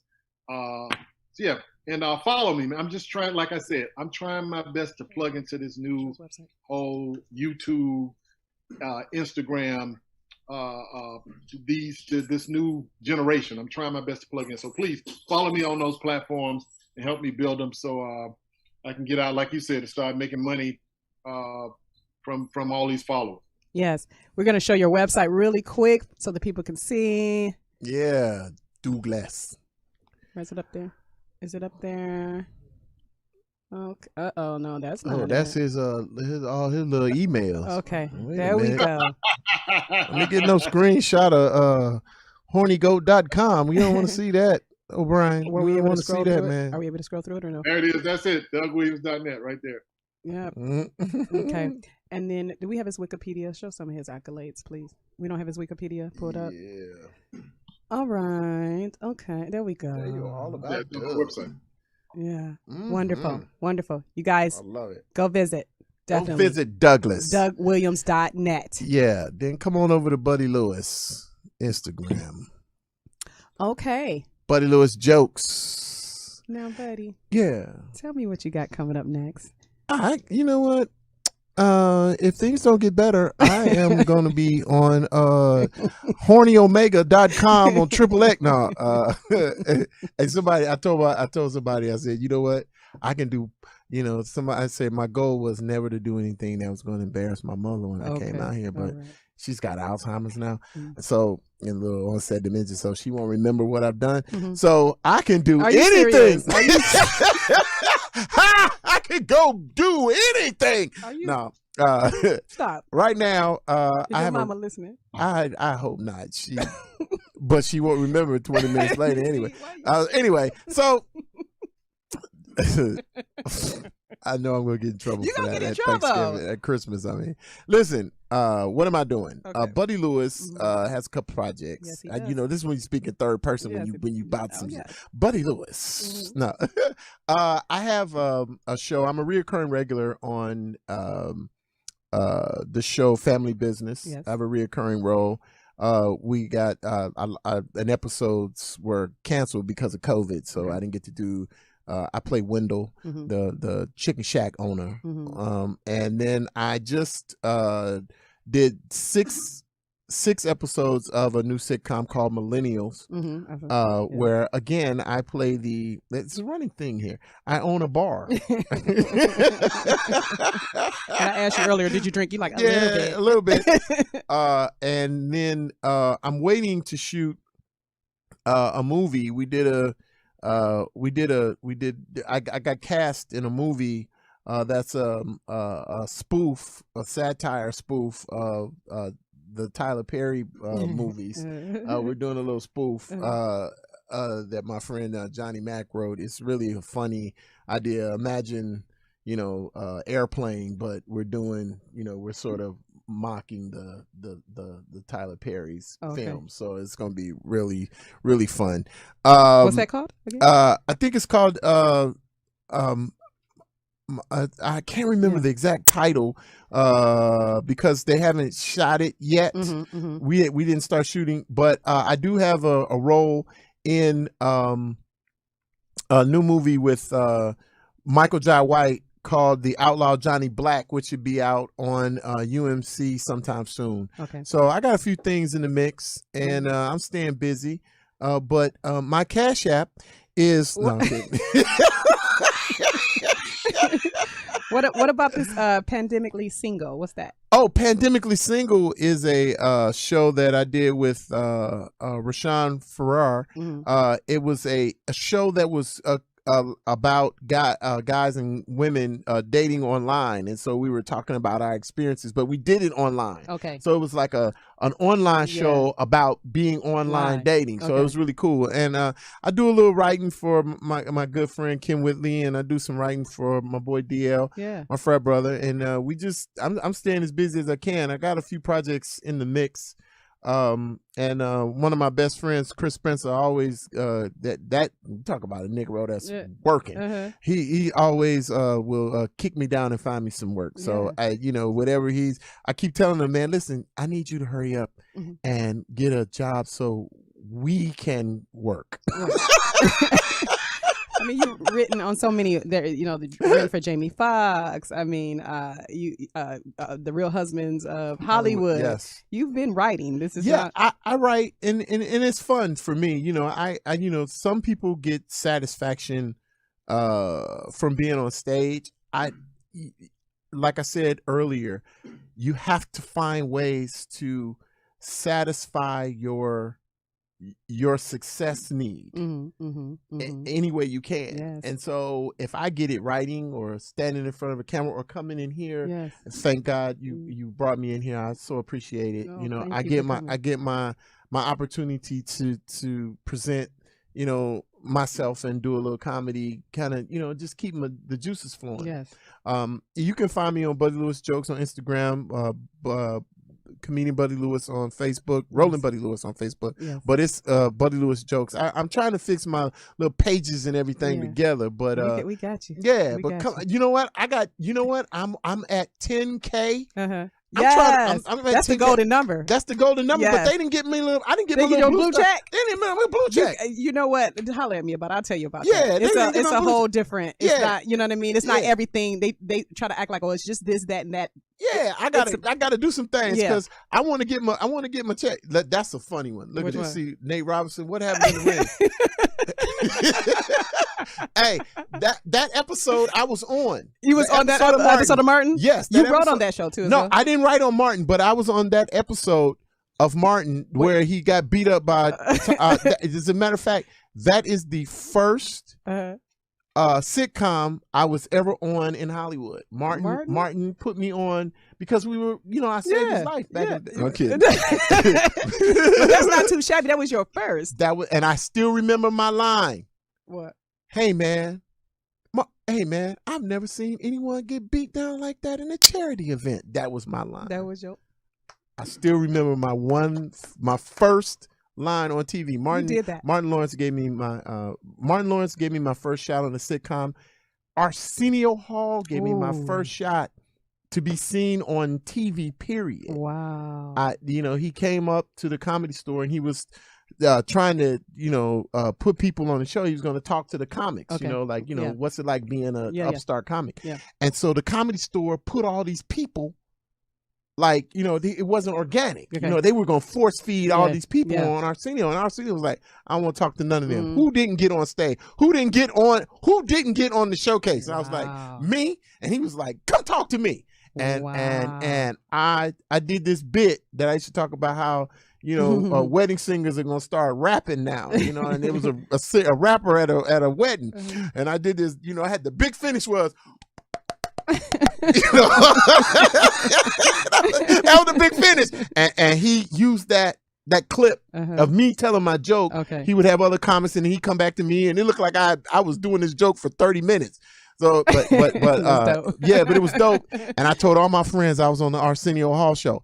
And this is the funny thing. Now sorry I'm running on. No worries. But when Martin introduced me on Def Jam, he kind of dogged me out. Because he goes, yeah, this next comic was on Arsenio Hall, but I'll let him tell it. Like I wasn't really on. It was funny as hell. I was like, dang, Kind of like what you did to me earlier. Yeah, okay. Yeah, kind of. He kind of threw me under the bus, but it was funny because I had a good set on Def Jam, but it was like he didn't believe I had been on Arsenio Hall, but I had. But it was like but it wasn't like I was sitting, on Arsenio Hall. Yeah, it's like when you pad your resume, you say you were in a movie, but you was an extra. But he showed your joke over and again. Yeah, but I was on the show per se, and people who saw it back at home thought I had made it. See, that's all it takes. That's all it took. They're like, buddy, on Arsenio! Ah! I got calls and everything. My mother was so happy and proud. And then I did Def Jam and cussed out the audience, and my pastor was like, I don't know what this is. You cussed out the audience. Oh man, I use so many curse words. But you cussed them out. Russell Simmons tricked me. Okay. Yeah, he came back there. Listen, man, you better go out there and be hard. You better say the hardest thing. Russell. I'm sorry. Let me do it right. Yes, man. You gotta go out there. You gotta make them. You gotta laugh. You better be hard. This crowd is hard. You gotta get out there. And so I just added cuss words where they wasn't even necessary. I'm like, what up, motherfuckers? I did, but and they loved it. I loved it. So I guess. Wait, Ray Robb said today is the 20-year anniversary of the Fabric of a Man tour. What? Yes. Is that? Oh my God! And he's actually on the line. He wants to talk. Who is this? Ray Robb. My gosh! Yeah. Let's take this one last caller. We're running out of time, but we're gonna take this one. Ray Robb. Yes, I'm here. Okay, you want to say something? Can you hear me? Hello, Ameerah. What's going on, Brother Doug? Buddy Lewis. So crazy, man. Like, literally, today marks the 20th year. Yeah. The Fabric of a Man. Actually, we took a break. Yeah. And then we left right after Christmas to go to Richmond. Richmond. Start the tour. So I just wanted to say what's up. And I know you guys are pressed for time, so I just wanted to say hello, man. It's good to reunite. What's up, man? Long time. That was man. Wow. 2000. Listen. Yeah, man. That was 2000. We like 1999, 2000. We went out. Okay. And it was 2000, and we were out on the road. And I remember our first show was in Richmond. Yeah, Richmond, Virginia. Fabric of a Man. Me, Shamar Moore, Clifton Powell. It was great. Cheryl Pepsi Riley. Cheryl Pepsi. Yeah, it was great, man. That was. Hey, man, we had some fun out on that. We had some fun. Well, we had some fun out there. I have an album full of pictures, and I'm putting it together so I can send it off to everybody. So let me know. I got some more pictures for you. Let me know. I got some more pictures for you. Yeah, and we have everybody. I checked on everybody, but we lost. Do you know we lost Ginger? Yeah, I remember Ginger passed away last year. Yeah, Ginger passed. Yeah. Yeah, Chuck West and David Talbot ain't called me. David Talbot ain't called my ass since we did The Fabric of a Man. He got about 50 movies out and they never called me yet. We gonna have to have. Yeah, when you send him his book, let me put a picture in there for David. I'm gonna send you a picture. It's like, Dave, you're number one. We're not giving me another job. Rob, good to hear from you, man. Thank you, Ameerah, so much. No worries. Thank you for calling in. My man, be good, man. Stay healthy. Yeah, we love all the history here. Thank you, Ray. Alrighty. Well, that was a pleasant surprise. Yeah, man.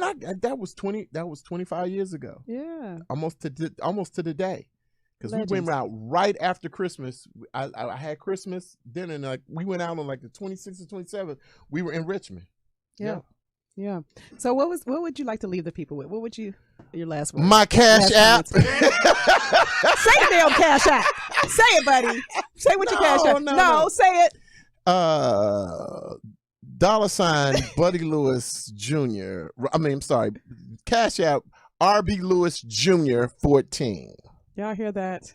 Send this man some bread. Yeah, he done did a whole 2 hours. He did beyond 45 minutes. Hey, listen. He done did a whole I'm 2 sorry. hours, y'all. Y'all should have been paying for this. That was so trifling of me. What, I don't. Yeah, keep bringing up my Cash App. I'm sorry. It was rude. You meant it. But I meant it. We dealing truth here. Listen, we dealing truth, and I just want to say, it's Christmas, and yes, you can't. I feel your love through Cash App. Have a Merry Christmas through Cash App. Well, you guys, we have finally came down to those last few minutes. I have really enjoyed my guest today.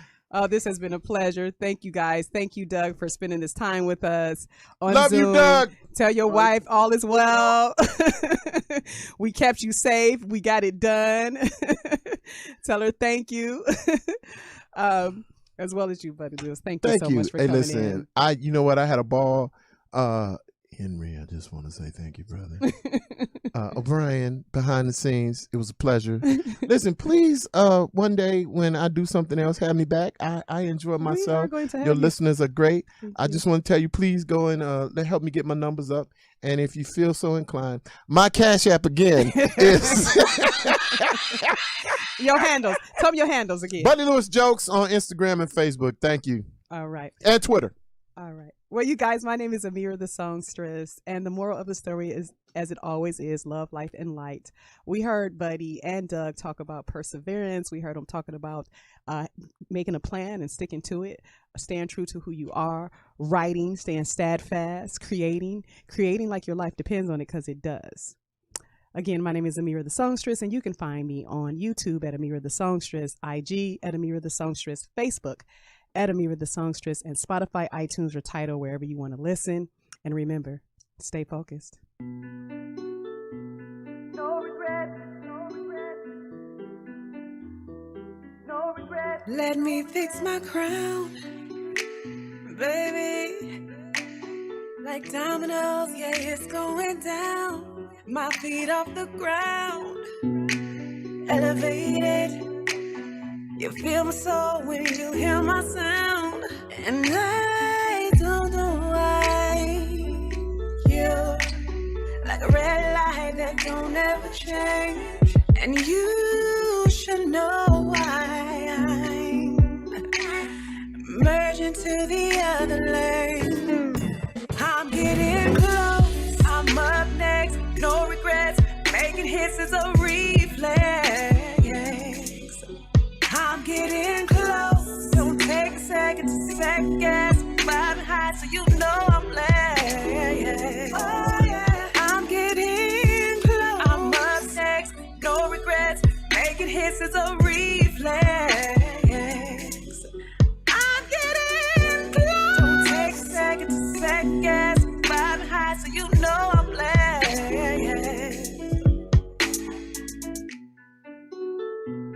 No regret, no regret, no regret. Oh, I'm so tapped in, baby. Yeah, I'm turned on and tuned into that frequency. Bring love and light and healing in my energy. Hear a major difference in these minor melodies. And I don't know why you're familiar faces in strange places. They don't ever change. You should know why I'm merging to the other lane. I'm getting close, I'm up next, no regrets. Making hits is a reflex. Oh yeah, I'm getting close, don't take a second to second guess. Riding high so you know I'm blessed. Oh yeah, I'm getting close, I'm up next, no regrets. Making hits is a reflex. I'm getting close, don't take a second to second guess. Riding high so you know I'm blessed. I came with the keys to the industry. I came with the keys to the industry. I came with the keys to the industry. Oh yeah, I'm built for this. Came with the keys to the industry. I came with the keys to the industry. I came with the keys to the industry. Oh yeah, I'm getting close, hisses a reflex. I'm getting close. Don't take a second to second guess. Five high so you know I'm blessed. I'm getting close. I'm up next. No regrets. Making hisses a reflex. I'm getting close. Don't take a second to second guess. Five high so you know I'm blessed.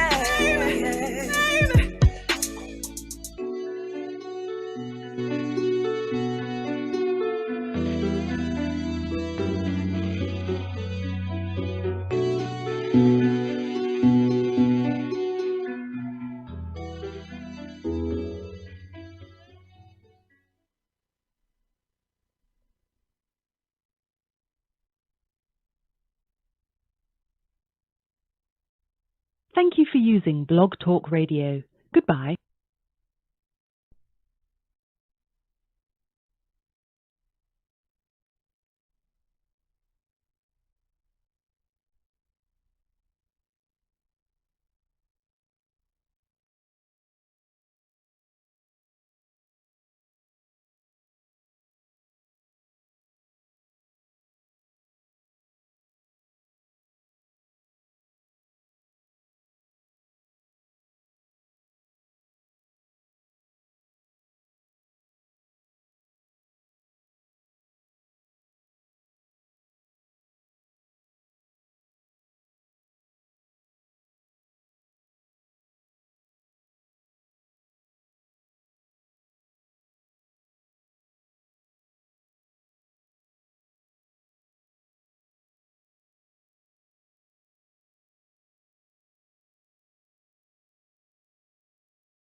in and listen.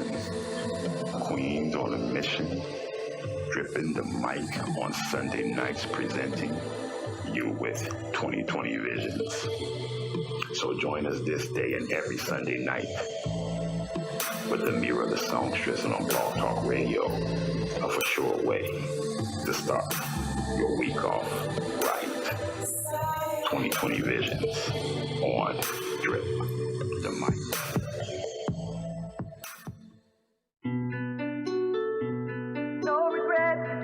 Hey, it's Ameerah the Songstress. No regret. You're tapped into 2020 Vision on Drip the Mic Network. All is well. Stay focused. Hey, you guys. Yeah. We made it back in here another Sunday. I'm so excited. See the smile on my face? This is going to be on my face all day because, you know, we have some wonderful guests joining us today. I am not alone. In the studio with me. I said in the studio. In the studio with me. We have none other than Buddy Lewis. Say hello to people.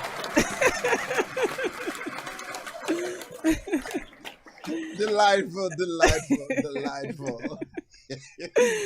Thank you for being here. Hey, I'm glad to be here. Y'all had snacks. Yes, you know, made to order, you know. Yeah, that's right.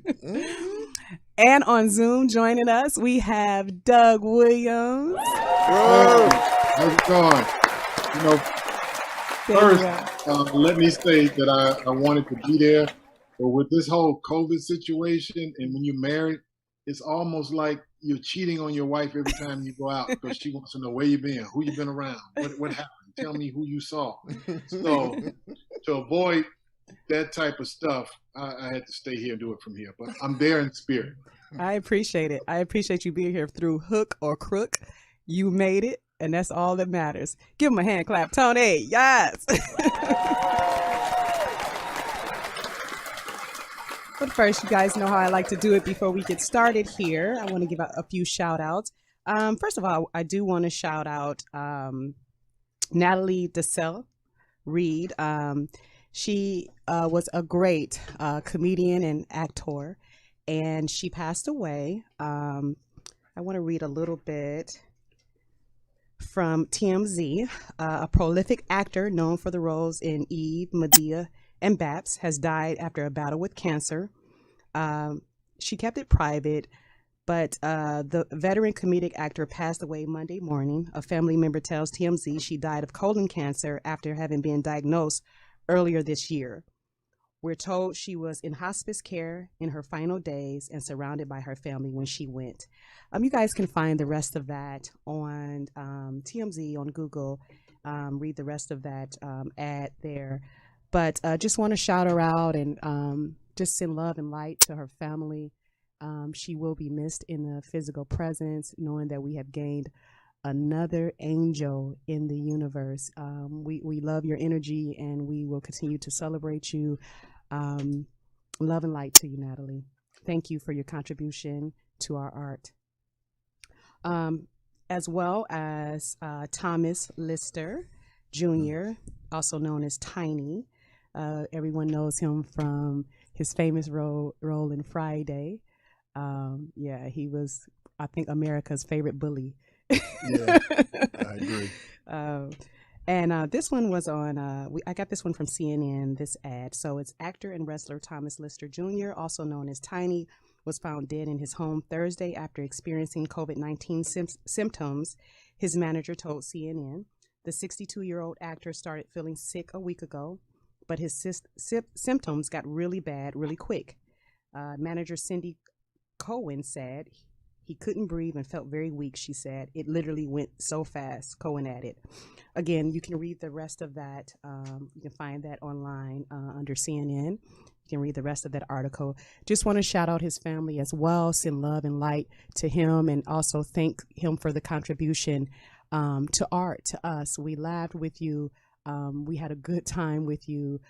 You scared us, but it was so thrilling. We were able to laugh and be afraid at the same time. So I want to send love and light to you. I don't want to pass this without inviting you guys to say anything. If you wanted to say anything. Oh yeah, I met Tiny back in the day. He used to come to the Comedy Act Theater, and he and Robin Harris used to get into it. Like for real? Oh man, they used to they would go back and forth, and it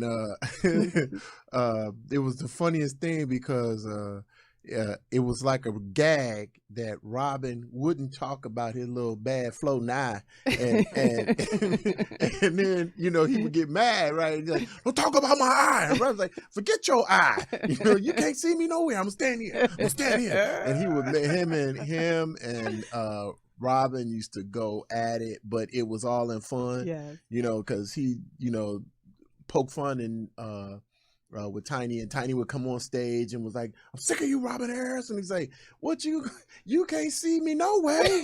Oh man, they used to get at it, and it was the greatest, man. But and Tiny was although he played bullies and tough guys, and man, he was one of the nicest, most humble dude when you were around him, and we even went to church together. He and I knew he knew the Lord, so he was a good dude, and he will be missed. He and Natalie will be missed. I never got to work with Natalie too much, but Tiny and I had our run-ins in and out of the the Hollywood scene. And he was a real good dude. Real good dude. Story about Tiny. Two quick stories about Tiny. Okay. First of all, Buddy will remember this more than I, because as he said, he talked about Robin Harris. Well, I came through the Comedy Act. I consider myself the last graduating class of the Comedy Act before it shut down. But Tiny used to come in and sit there, and if the comedian wasn't funny, he would give the comedian a certain amount of time to be funny. Mm-hmm. And if they weren't funny, he would rush the stage, take the microphone from some of the guys. He almost like ran over like a freight train. Take the microphone from him, put it back on the stand, and wait for the next comic. And he got so good, but he could attest to this, that the crowds would be hoping the guy wouldn't be bad. Yeah, so Tiny could usher him off. That was like the modern day. What was that? Sandman, but Sandman. He was Debo Man. That's my first story. Okay. Second story is last year my wife and I did a television festival. Okay. And Tiny was at the festival. And I remember I left my wife alone for a certain amount of time. And Tiny came and they were talking. He kept her company. When I came back, he did the whole bully thing. Like, how you going to leave your wife here like that? You going to leave her out here? And I didn't know he was, I thought he was serious. I'm like, man, I just went over, I had to go, she knew I was, well, you take your wife with you if you do that. You don't leave your wife. And then he just broke out and said, man, I'm just playing, man. Don't be leaving your wife. And I was like, yeah, okay, man. But the irony to that story is that we just did that television festival again last week, and Tiny was supposed to be on the panel. Okay. And we were all doing it Zoom. Now, he was dealing with COVID, and he didn't know how bad the COVID was. So last Friday, he was still going to come on the computer and do the Zoom, but he had to go. He wasn't computer savvy. He had to go to his manager's home to work on computer. So when they found out he had COVID, they were like, nah, just stay there, this and that. And, they announced that he was supposed to be there. And then all of a sudden we heard we had passed. So just a funny way things worked out. That same festival that he did that with my wife, he was supposed to do a Zoom, had COVID, couldn't go over to his managers and do it. And then they found him dead in his sleep. Oh my God. My God. So, but we feel his energy. We feel their energy permeating through the universe. Absolutely. We haven't lost, but we've gained more love and light into the universe, I like to think. For sure. So let's move on. I want to show a couple of TikTok videos. Y'all know how I do it. We're going to show a couple of TikTok videos. Let's get to, we want to shout Anthony out for this one. Yeah, run that for me, Tony. Hey, you want some head? I gotta go to work. I can't fuck up no more. You sure?